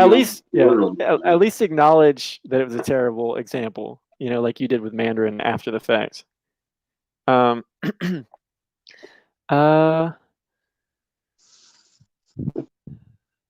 Yeah, and then another thing was when they were talking about that, the way he's explaining SI polar, Damon looked over at me. He was like, "Yo, man," he's like, "You'd be SI polar according to what he just said," because I don't retain like physical details of past events like at all. Actually, I think he said the order of events. I mean, Which I also don't hard have to a know. particularly good memory either. I don't Yeah. I don't like the association of SI with memory. Yeah. Explicitly. I mean I can see some influence, I suppose, but Mhm. not literally SI gets memory. Yeah. No, I see what you're saying. Like, physical details maybe have a role to play, but that's yeah, that's way too simple and straightforward. You'd have to really specify what that means if it's going to make any sense. And I mean Um, we can just observe that it's false because no matter what, there's nobody doesn't have memory, right? yeah. There's no polar function Wait, what'd that you just say? I forgot. because on I'm just SI kidding. polar, I'm just kidding. oh, you were you were being funny. You said I Yeah. forgot, and I heard, and I thought that I just cut out. I don't know, Yeah. No, no worries. Go but yeah, ahead. you see, it just doesn't work. Okay, so basically a person cannot be EIE or LIE if they don't have a substantial lack of long-term memory. That's some bullshit. Yeah. Um, Later, Alexander. Alexandra said she's had the Rona, and don't worry, you'll live. Yeah. Well, I I'm don't not. see people dying. I actually I have friends who know someone close to them that's died from coronavirus. Well, due to pre-existing conditions, though. So. Yeah. See, that's the thing. The way that Well, they're yeah, but recording deaths I is mean, fucked up. come on though. Like, I understand that like they have pre-existing conditions, so they might have just died because they were already going to die, but like, or maybe just a virus in general. But testing for coronavirus, like, if you're like, I don't know, it makes sense that if coronavirus is bad enough that it could cause people with pre-existing conditions to die, but not bad enough where people without pre-existing conditions will be okay after a period of time, then like I don't think it's unreasonable to be like, If oh, you coronavirus killed this administer person. tests to say 100% of the people who die, Hmm. because think about how tests are getting distributed. They're going to Hmm. test all dead people exposed to coronavirus are going to get that. Hmm. If you look at flu deaths this year, ooh, they've plummeted, and they've plummeted, Oh, I see and what you're saying. yeah, and Yeah. our year to date death count in America is lower than last year. So Really. I don't know how to break out the specifics of this is really this or this is really that, but on on the whole, big picture is we've got less deaths than last year. There's not something affecting us and killing us in mass numbers. Hmm. Makes you wonder though, like, I mean, yeah, I mean, you said you couldn't parse through specifics of it, but I mean, I don't know. Like, I'm wondering, like, are they taking into consideration the first 6 months of last year, or the whole year in comparison to our 6 months, Year to or date, like, you know what I mean? year to Year to date, date. Yeah. yeah. And you can't parse through it because you can't know for sure. Hmm. You just Hmm. can't know who. Yeah. And when you look at the death statistics, you don't know who died from coronavirus and their pre-existing condition was absolutely nothing at all, but it was technically there, or who was like on their deathbed and then someone sneezed at them on their way out. You don't know. So Yeah. Okay. So someone on the WSS group mentioned that they think Eric mixes up IQ with TI. I think that there's some of that going on. No wonder he uses ESFP as an insult. Felt like they were talking past each other, Eric using his own unique terminology and concepts while Jack was working purely in socionics, neither of them entirely understanding the other system. Um, yeah, well, I don't really think the objective was to understand Eric's system. I think it was oriented towards socionics, but I do think there were times where maybe what Eric was referring to when he said SI or FI or TI was referring to how it's defined within his system, which might have been good to get some clarification on what was being said, because I think there are some places where you can agree, like, oh yeah, those things about TI are similar in both. This definition process should have been done beforehand. They should have emailed each other or something. So these are the terms. It just good point. It was obvious that argument was going to come over how you define things. They should have turned it off first. Yeah. It says, all right, bye, Alexandra. Thank you for coming. She's long. Oh yeah, I know, it's been a while. For those curious, external explicit is directly sensible content of reality, internal implicit. Yeah, I recognize that. That was something that I think Jack was trying to explain that maybe wasn't being caught or recognized, which is like, because like I remember Eric was going on this tangent about a tier, because he was trying to bring it down to an example, but like Jack was saying that things that are internal and can only be proved, like, are things that can only be like, they have to be they aren't things that can be true like on their own or just said. They have to be translated to something, right? So for example, that's how I remember him explaining it. So for example, like NI is a great example of this. NI is an internal element. So is I don't remember all of them, so I can't go through it, but I do know that NI is one. So NI as an internal element. Imagine if you could speak in NI. Oh God. Oh God, it's not possible. As an NI worldview, I can tell you that. I have to condense it into some kind of understanding or some kind of so hard like, for people to understand. That's the hardest function to understand. yeah. Oh yeah, and that doesn't help either. But that's an example. You can't. But that's not why something. it is, because it's not linguistic. Right. It's not a language. TI though is external. It is something that you can I can sit here and I can narrow things down with you. But it's and logic. It's math. TI is math to a degree. Yeah. Right. Yeah. And that's I think that was the point he was making. Whereas like I think that Eric was getting caught up, and I could be wrong, because I'd rather have them here to break this kind of thing down. But oh God, I wouldn't. well, let's invite them. Yeah. Yeah. No, but I think like he was getting caught up a little bit on like what that meant. I think he was saying that it wasn't internal or external, and maybe he meant it in a literal sense, because all things are technically internal. Even like, and I mean, that's a valid point or whatever. You can say, that everything's internal, because when I feel this sensory information on my hand, it's an event that's occurring in my brain that allows me to register it as something real. So Right. you could say easily that that's internal, but it's like, then there's no external. So you can reduce everything down to nothing if you want to. Yeah, exactly. Yeah. Nothingness. Exactly. That's like, then you're just like soaking in spirituality, but if you want to What actually you get do somewhere, regularly. yeah, Isn't that your yeah. thing, soaking in the spirituality? But I recognize that it depends on what you're trying to do as to what direction you should be going. Like, if you actually want to accomplish something as an individual agent of the world, then you have to have a little bit of faith. You have to let go a little bit, ease up your standards.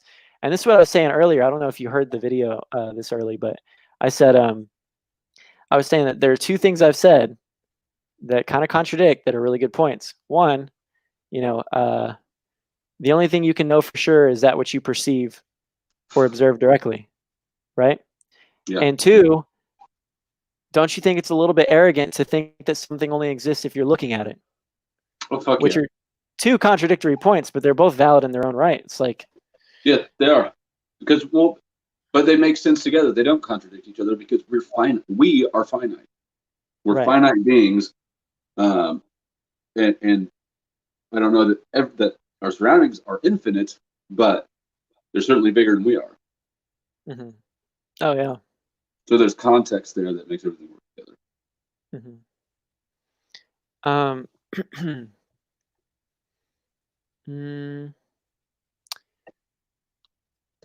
Yeah, and that's what he was saying, was that you have to translate it or transmute it to another kind of information in order to actually communicate it or for it to be understood. Right. And that's true. I feel like NI is like this sliding thing, like it's moving all the time, and I'm just kind of like chasing it. I'm like, oh, what is this thing? And I'm like moving through all these images, and then I have to take the images and I have to take the image and I have to make it static and I have to break it down into something that makes sense. And then I can go to the next picture. But then when I do that, he'll take one example and he'll pick at it and he'll be like, okay, and he'll try to refine the one example and all the way through. And that's like you can't do that because you lose part of it. Yeah, a little bit, yeah. But it depends on what you're trying to do. You know what I mean? And that's like to try to explain or to try to give words to those pictures or those things I'm seeing. It's like I have to translate it into TI, otherwise it won't make any sense to you. You'll just, I mean, it wouldn't even be language. But I mean, You know? they're two sides of the same coin. So I mean, the way I view NI is it's fluid and it's broad, sort of, right? So you see the whole picture. The whole picture convergence. is moving. Yeah. Right. The whole picture is moving, and if you try to pin down every little piece, by pinning it down, you take away the ability to be fluid. By zooming in, Right. you aren't seeing. Yeah. So you can't really take that and translate it into TI without losing what you had to begin with. Right. Yeah. No, it's true, because I'll use one example and I'll say I'll define things and break it down, and then I move on to the next one, and someone will say, well, those two examples don't work with one another. It's like, well, I'm trying to be fluid here. I'm not trying to make the examples fit together. I'm trying to allude to something that's there that I can't explain. So you're right. Exactly.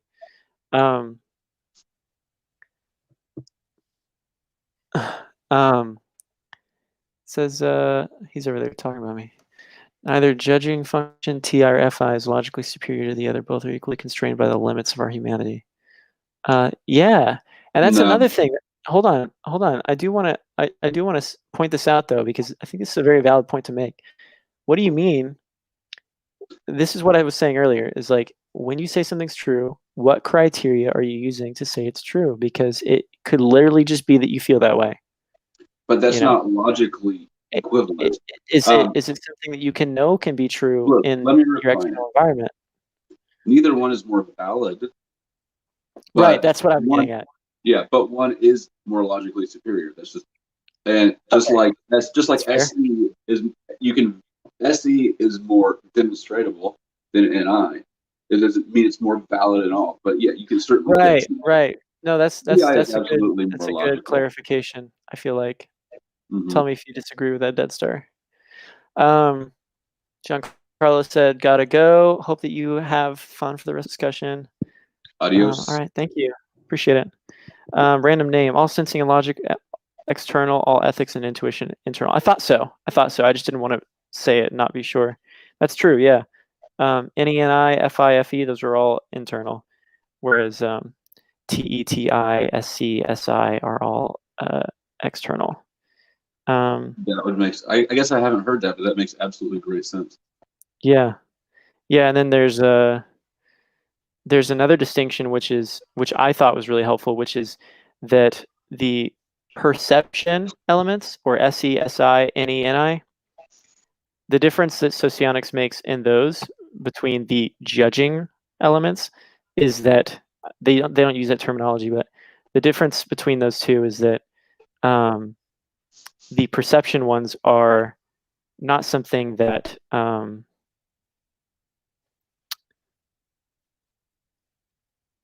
it's not something that you can interact with directly. Like yes. Those elements aren't something you can interact with directly. You have because system. Huh? It depends on the system. Right. So in socionics, Make that distinction. yeah. For socionics, it's saying that like the judging elements are objects that can be manipulated. So, for example, you can't directly affect space, and you can't directly affect time, and that's the two differentiators between sensing and intuition in that system. But you can affect objects, and that's what those other ones are referring to. They're referring to objects. So I can take intuition. While I can't directly affect time, I can't directly shift the very fabric of time and orient it in a way that I please, or go forward or backward. I can take that information, I can perceive that information. I can't contact it directly, but I can perceive that information and manipulate an object within it to affect that information. It's just like SE. SE is like influence, right? So you can't directly affect space. You know what I mean? You can't directly affect the influence or of an object. You have to first change the object, and then it changes the influence. And so while you're perceiving that influence changing, it's not something you can change by itself. You have to first change the object, and then you can change, interact with influence in an indirect way. You froze. I don't know if you turn your camera off or something. Okay, hold on. Jack was saying that expressions are reinterpretation of feelings into objective sensory data.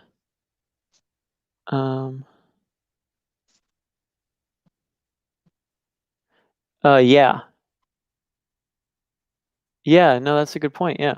He did say that. He was talking about how like the face movements and things like that are something that are interpreted to display a certain emotion. So they are internal, and they can be externalized, but then you're referring to TI, you know, for what rules or standards indicate, or what things indicate that someone would be upset. It says, at the same time, Jack did not defend that point. My understanding is that actual feeling may be internal, but to convey that information must use other types of information, such as body language, could be sensing, or try to break it down with words. Yeah. Neither one is more valid. It depends on the person. Oh, in reference to FI and TI.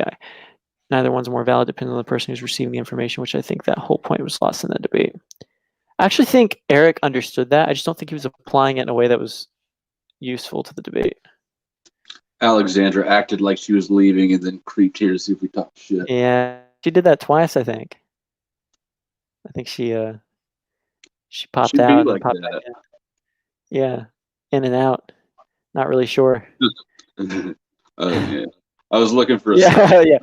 yeah. I saw it and I tried to avoid it. I was like, oh, let's leave this one. I couldn't come up with anything to hit that time slot. That's pretty. Yeah.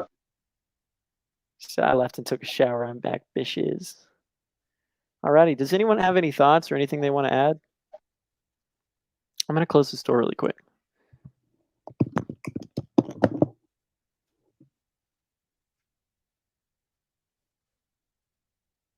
How was the shower? Did you think about me?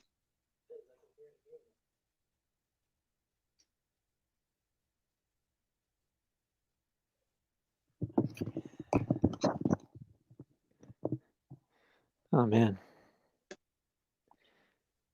Yeah, I was telling Damon, I was like, man, I should honestly, like, I don't even think it would take anybody that's knowledgeable in socionics or even knows how to debate properly. I think just having someone else there to interject would probably be good. Not even that assertive. Assertiveness would help. Yeah, it was something that's been amusing for me is watching the SC dynamics of debates. Like, Jack was pushing Ben all the fuck over the place. Mm-hmm. And from my perspective, he tried to do the same thing to Ben and didn't go anywhere. And then Eric ran the same game on Jack. Oh, I was going to troll Ben earlier. Huh? Yeah. I really considered trolling Ben earlier. I didn't mean to interrupt, though. Go ahead. Oh, no. And then I saw Eric use the same sort of SE push on Jack that Jack used on Ben. And I think that even though Eric successfully pushed around with the SE, Jack made a better presentation of his response to it than Ben did when Jack was pushing him around. Damn. Alexandra is calling you out, bro. She said, my boyfriend is in the next room having a nap. Have some respect. Damn. He didn't need to know. Trying to remember. I knew you were gonna say something like that. It was a debate. It was explicitly, overtly a debate. That's how it was defined. That's what they intended it to be. Yeah.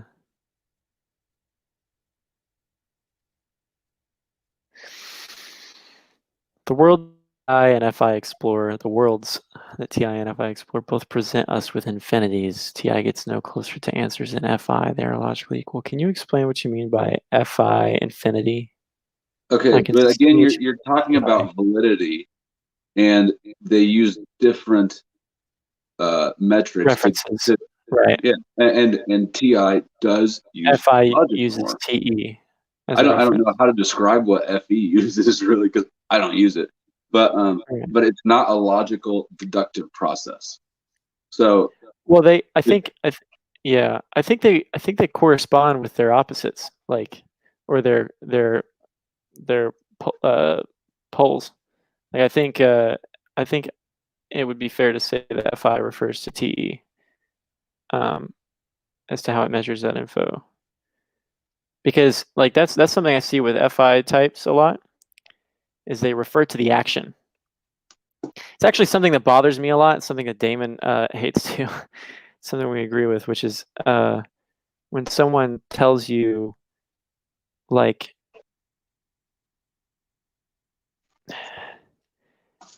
I'm not gonna really break it down, but I've been there. And like, yeah, maybe, yeah. There's a few reasons why, but yeah, just like pointing to the action, be like, well, what about the intent? That's important. What was the person intending to do? And maybe they messed up. Maybe they didn't do what they meant. But can you really make a character assessment about a person if you're not questioning what the intention was to create that? Like, FI requires that TI judgment. And I've noticed it even when I'm talking with somebody who values FI, which is they need that TE. Like they know what I'm going to say. So they'll be like, oh, well, I know that, you don't, assuming that, like, I know that this person is a bad person, blah, blah, blah, blah, blah, blah, blah, blah, but do you think that was right? I'm like, well, I think that it's probably not what they intended to do. It's like, what do I say? I don't know. Intentions in effect are the two components of right and wrong. You can't have right. Yeah. And we're not just the sum of our intentions. Actions are a big part of this. So I'm not the road to negating hell that at all. is paved with good intentions. Yeah, exactly. And you've seen the Netflix show, right? No. No? Oh, okay. It's like this sociopathic guy who like falls in love with a girl, and then he stalks her and finds out all this information on her friends, breaks into her house and gets data, and then he like uses like his own ideas of, he's like, oh, well, this person isn't good for you, and then he like kills them, and it's like super sociopathic. He loves her. Yeah, exactly. He loves them, and that's why he does it. It's because all he wanted was someone he could love, and then he wanted to protect that person he loved. So it's like a great example of that. Jim's asking why you didn't just moderate, Taylor. Would have helped. You know what, Jim? Trey was bugging me about the same thing. I did. I messaged him directly. I was like, you need to jump in. You're the only person who has access to this room. You need to interject, because they're not reading the chat, because they would see everyone's bothered. You need to jump in. And then everybody had access to the room. It was the address was visible. Oh, really? Yes. Oh, that's right. I realized that at the end. But I didn't see that at the beginning. Yeah, and then I told him, I was like,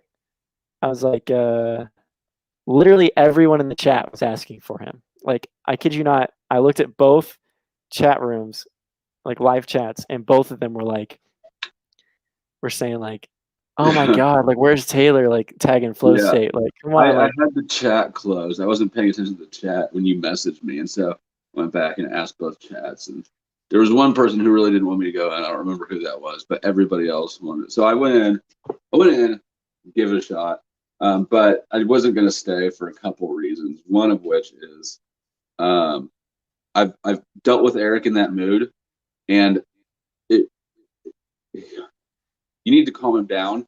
And what he and I would have ended up arguing. It would have eventually derailed that way.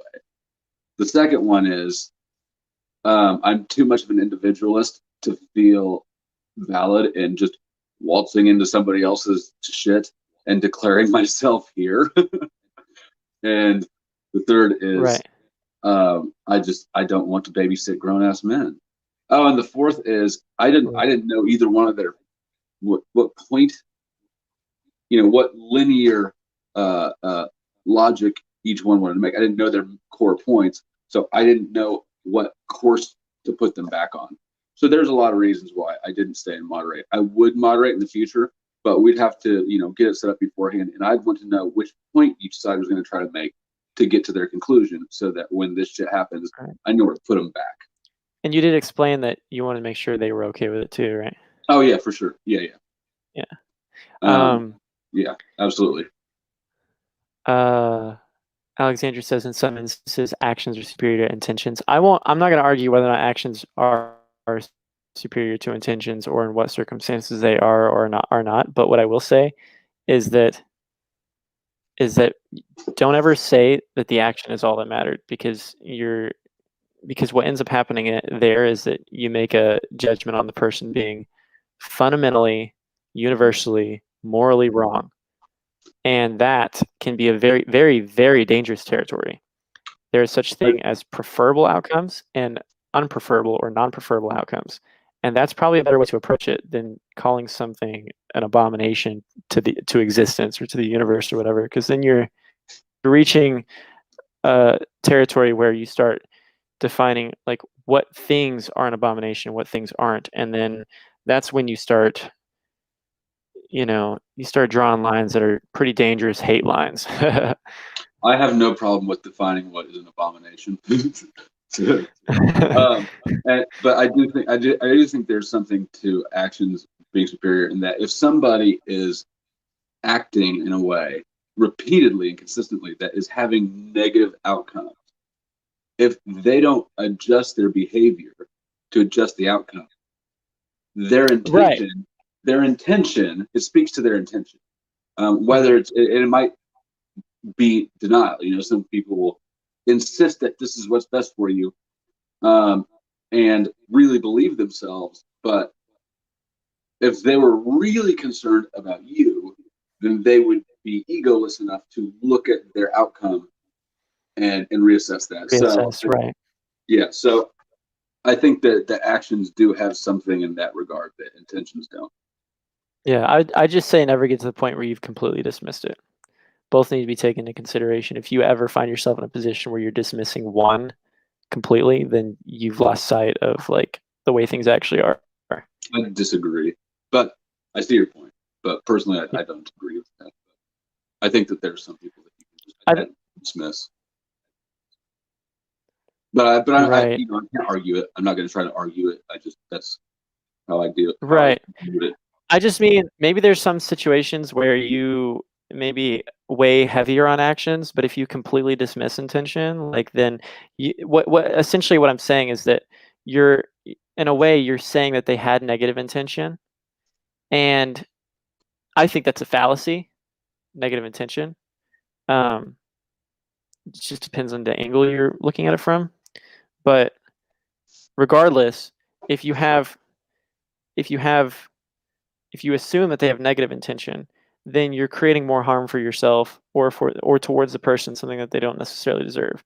So I think intention is important to measure because it's mostly always going to be positive, just positive directed at which thing or which object or which concern, or you know what I mean? I know what you mean, and I still don't agree, but like I said, I think it's just a difference. You know what I want to know? Do you want to have a debate about this? No, because you I was can't. kidding. I'm not looking at your face. I'm looking at the chat. But Oh, okay. I figured I you were like probably winked and kidding, everything. it I was wasn't. like, how did you not know I was kidding? Yeah.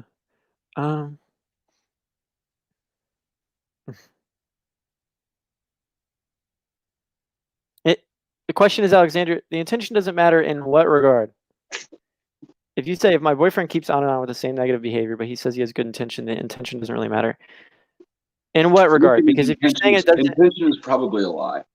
if it doesn't, well, possibly, if it doesn't matter, then like, if it doesn't matter in the regard, like maybe, okay, he has good intention, the intention doesn't really matter. So if you're saying, should I leave, if you're trying to consider whether or not you should leave your boyfriend because he's doing the same thing over and over again, and I know this isn't your boyfriend, but a generalized example in relationships altogether, if someone's beating somebody, you know, if you're trying to decide whether or not you should be sticking around with that person and you're weighing so far on intention that you're not recognizing that you need to get the hell out of here, it just depends on what you're considering. You can consider that, yeah, he's good intention, but that doesn't really matter because he keeps beating me, and my health and my wellness is really important. And so if I'm like, I should be weighing heavier on that end because of how much harm it's doing to me. And in that scenario, while you still recognize that the person has good intention, it doesn't really matter because the real thing you're trying to figure out is whether you stay with them or not. And in that situation, you should leave. So if anyone didn't know that before, now they know. If your boyfriend is beating you and it's not consensual, then you should leave. But another person, but someone else's intention is always speculative. You can never know that really. So you can, but you can always know that they have positive intention. Huh? Just positive direct. I said you can always know they have positive intention. Just positive directed in what way? No, you can't. Because yeah, you can. You can't. What? How the fuck? I've absolutely Can you give me an example? have negative. Can you give me an I example? absolutely have negative intention with people. Absolutely. You've never like you've never intended to hurt somebody. Here's that debate. We're coming up to it right now. Hold on, but you've never done something with the intention of hurting someone else.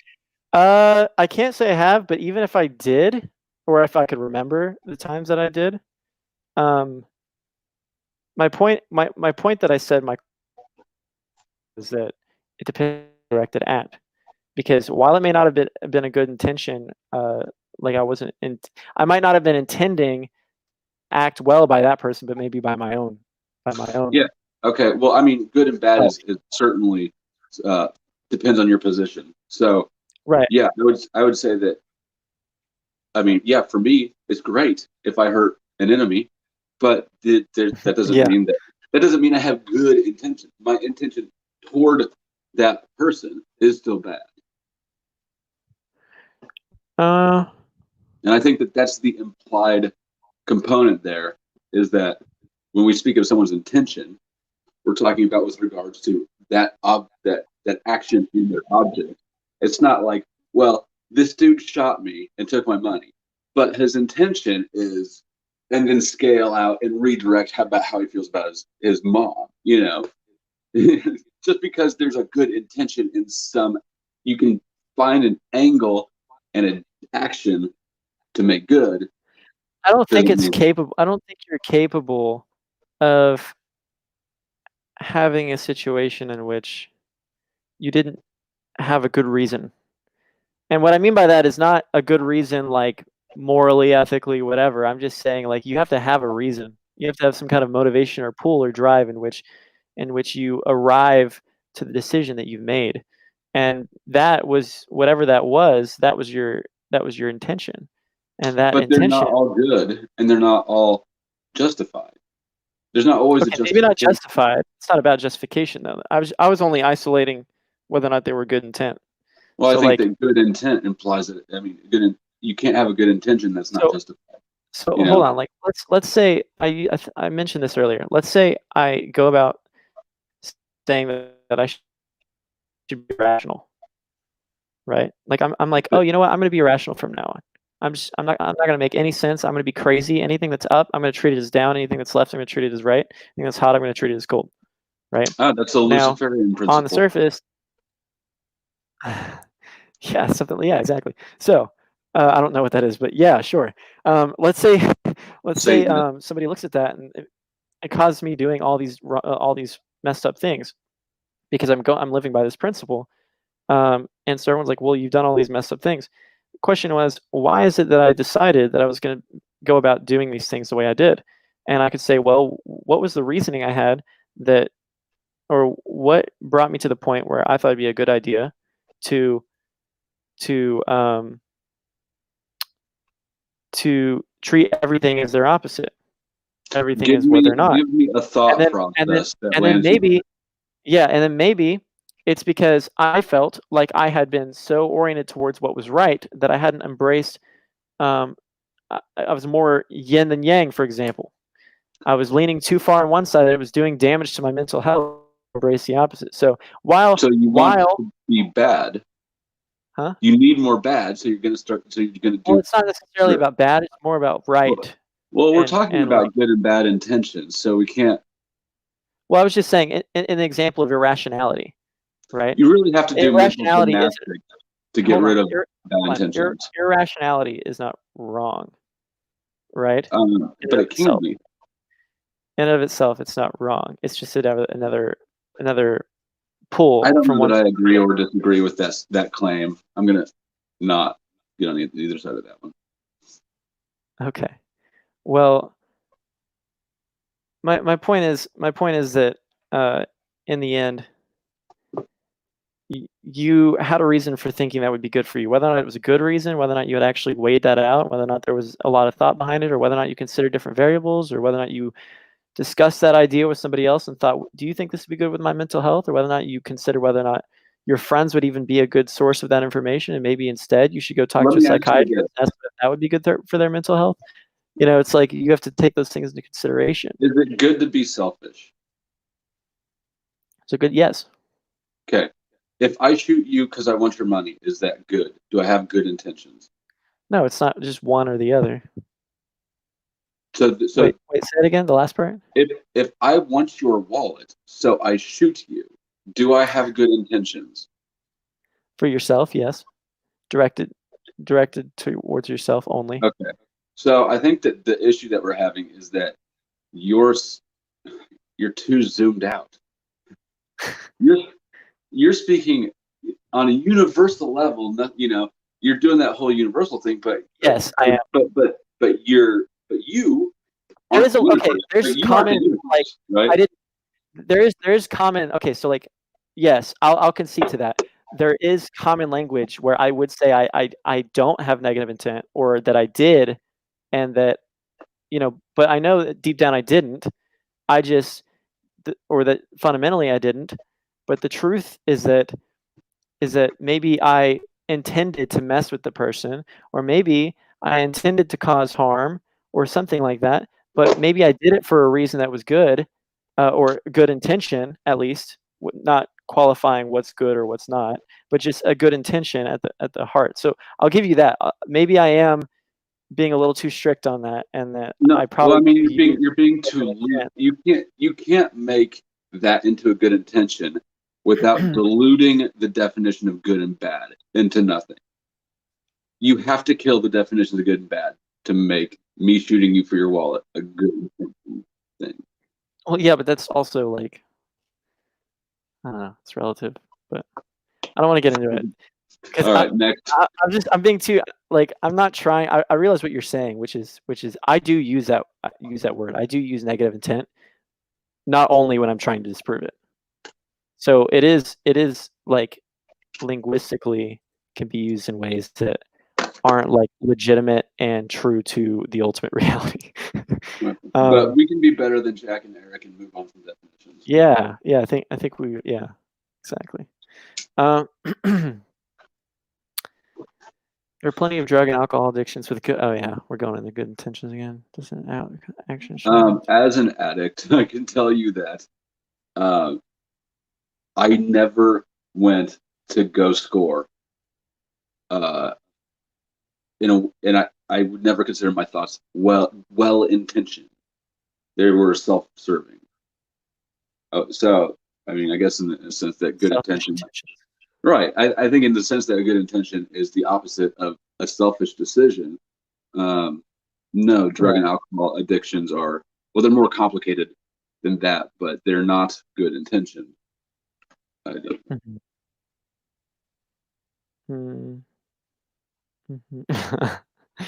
Yeah, I didn't, Alexandra.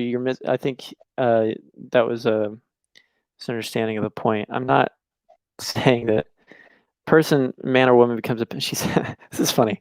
Let's say a person, man or woman, becomes a pedophile just to get into the headspace of one. Just to understand the psychology of the pedophile. Yeah, I'm not saying that it's right. That's what you gotta understand. I'm pointing to the reasoning or the original intent that was initially positive. I'm not saying that their reasoning made any sense because people are misguided. That's not something I'll even. People are misguided. Yeah, so that's not something I'm arguing. I'm just, my point was about the intention at its core. It says, but like Trey said, the intentions of that would lead to actions. I disagree with. Right. It can. Yeah.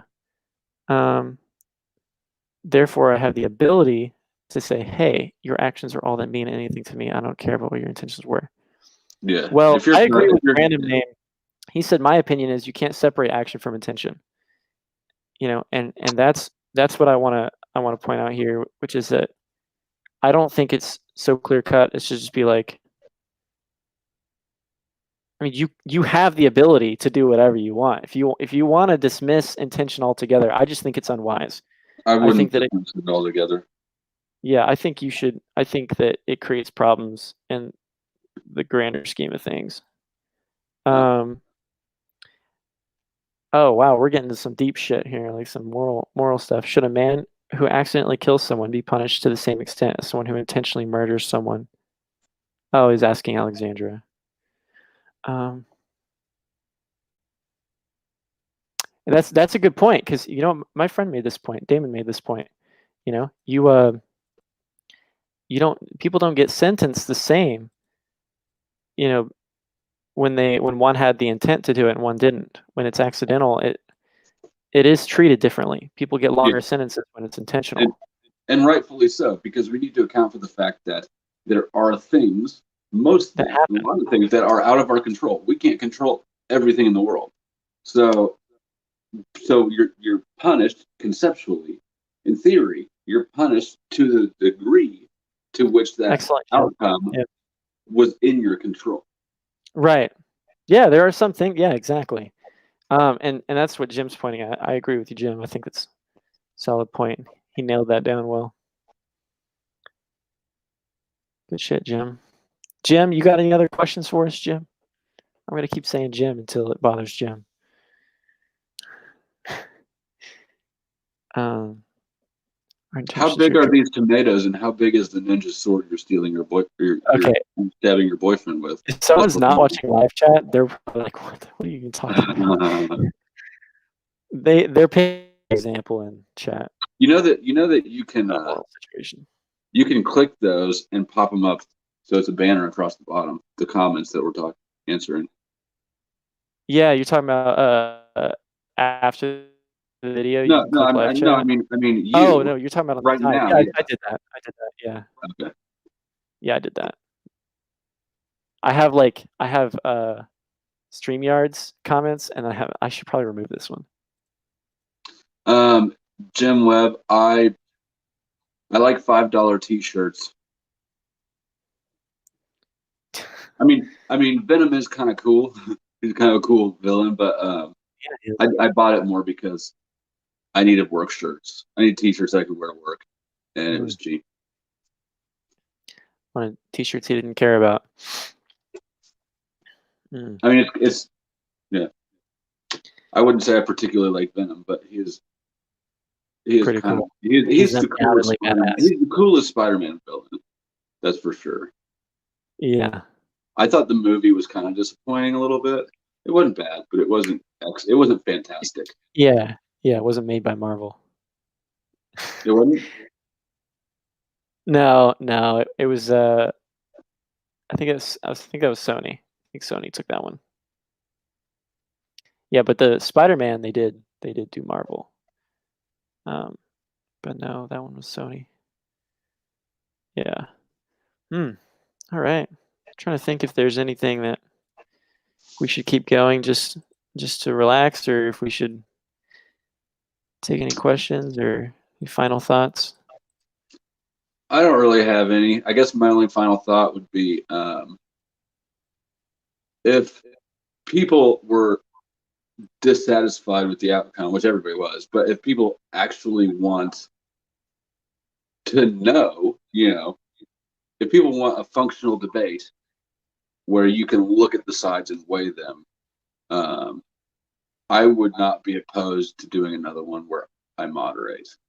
As well, I'll just throw that out. Yeah. But I think so. Yeah, that would be really good. so I guess I'm willing to do that, but Hmm. I don't know. We'd have to get Someone to put the brakes on it, tone it down, because Eric can get excited and worked up. So just someone to be like, hey, like, yeah. And I mean, I think that there's each one of them are pretty analytical thinkers. So I think that there is value to hearing each person's perspective on things if you can get it out of them. But see, here's the problem with him moderating. Calls himself the moderator, but he is sadistic. So there will be a point where he will be tempted to just let the argument intensify so he can enjoy it. That might not be wrong. Yeah, I don't know, but you know what? With that, I would probably be restrained by an audience that size to. Yeah. Oh, yeah, dude. I mean, it makes you wonder, why was the audience that size? Was it because of the two coming together, or was it because of the fact it was an argument? You got two decent. You got two pretty big channels. There's already been some build up, some back and forth. It's a Saturday evening. That was really good for I mean, there's a Damon ton was of saying reasons. the best typology like live stream that's ever been done. 200 people total. It's crazy. Have you seen what CS Joseph gets on some of his, or if Dave Super CS Joseph? Who's that? I don't know any of those names. Yeah, you don't know who CS Joseph or Dave. I need to get rid of this chat so I can see your facial expressions.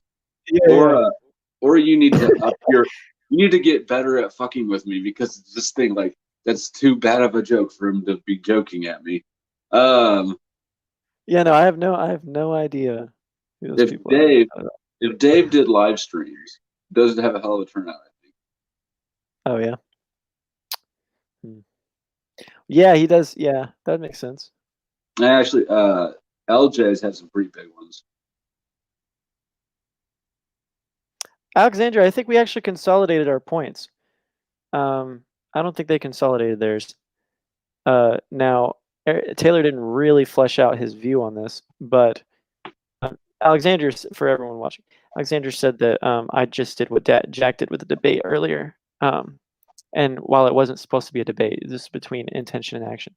Yeah, he didn't fully flesh out his view, but we did consolidate our positions, and I did concede. So I don't think that's a fair. Where did you do? I don't even. When did you allegedly do that? Oh, I conceded when I said that you make an important distinction, which is that I'm being like too fundamentalist, that I'm not recognizing just like common hand choice of words. Because that's just me trying to be as accurate and as true to it as possible. But like on the surface, there's negative intent. I can clearly say I meant to do harm to you.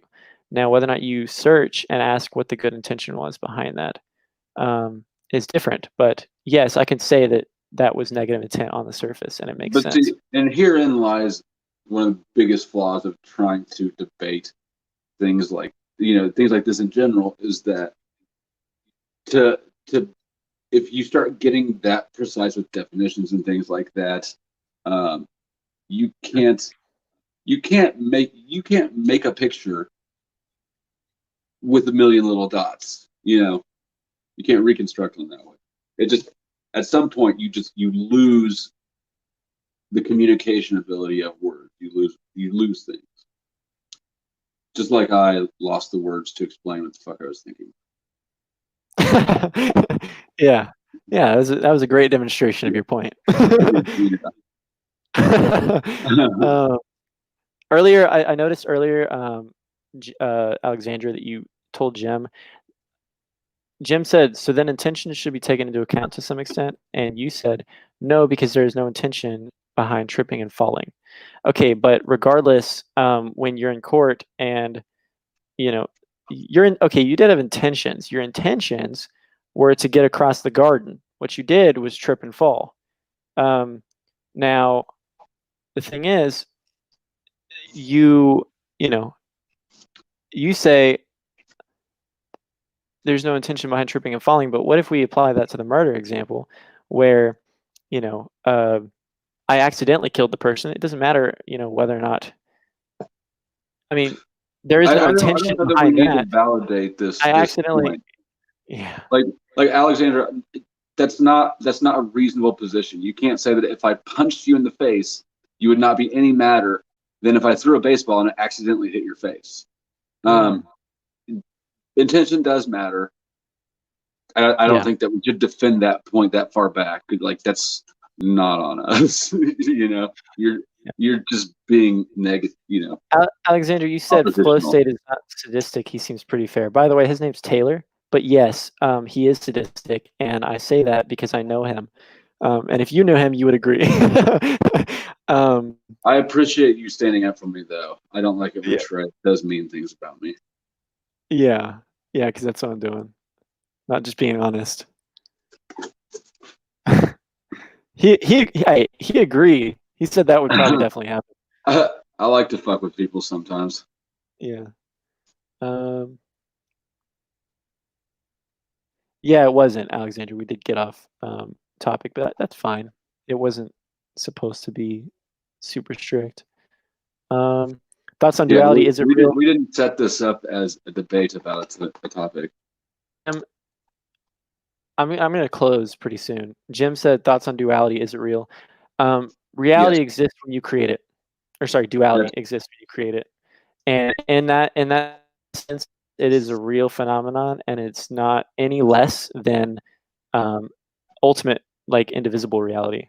Like, it's no less or more true than the other.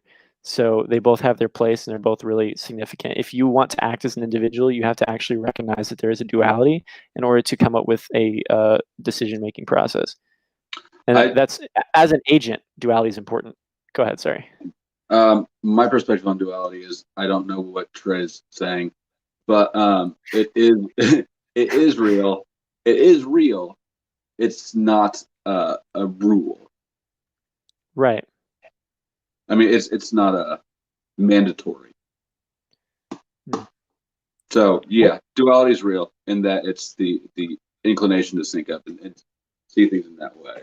But you're not always, you're not going to love everybody who's your dual. Right. Oh, is that what you meant? I think I so. wasn't even talking about socionics. I was talking about duality, universally speaking. Oh, well. I didn't realize. Maybe I don't know which one he was talking about. Sorry about that. Okay, well, we answered each one. way. Yeah, so we can move past it. Okay, Alexandra, I'm not going to argue this anymore. I'm sorry. If you want to argue it, you can hit me up on Facebook. We'll argue. Yeah, I agree. It shouldn't be argued anymore. Actually, I think tell me that you can't tell me going at it. You can't tell me this isn't white, and have me feel obligated to defend that position to you. So fine, we'll fuck off. Yeah, if you really want to think that, then go think that, to somebody else. It's real and not real. Exactly. That's what I was saying, Dead Star. He was talking about socionics duality. Yeah. So sorry I got so meta. My bad. Alrighty, I think we're wrapping things up. I want to thank Taylor for showing up. Appreciate it. Thanks for having me. Next, maybe we'll be able to look forward to a real thorough and informational debate that can be moderated by Taylor here. But yeah, thank you guys for watching. I appreciate it. I'll be making more videos soon, but talk to you guys later. Peace. Bye.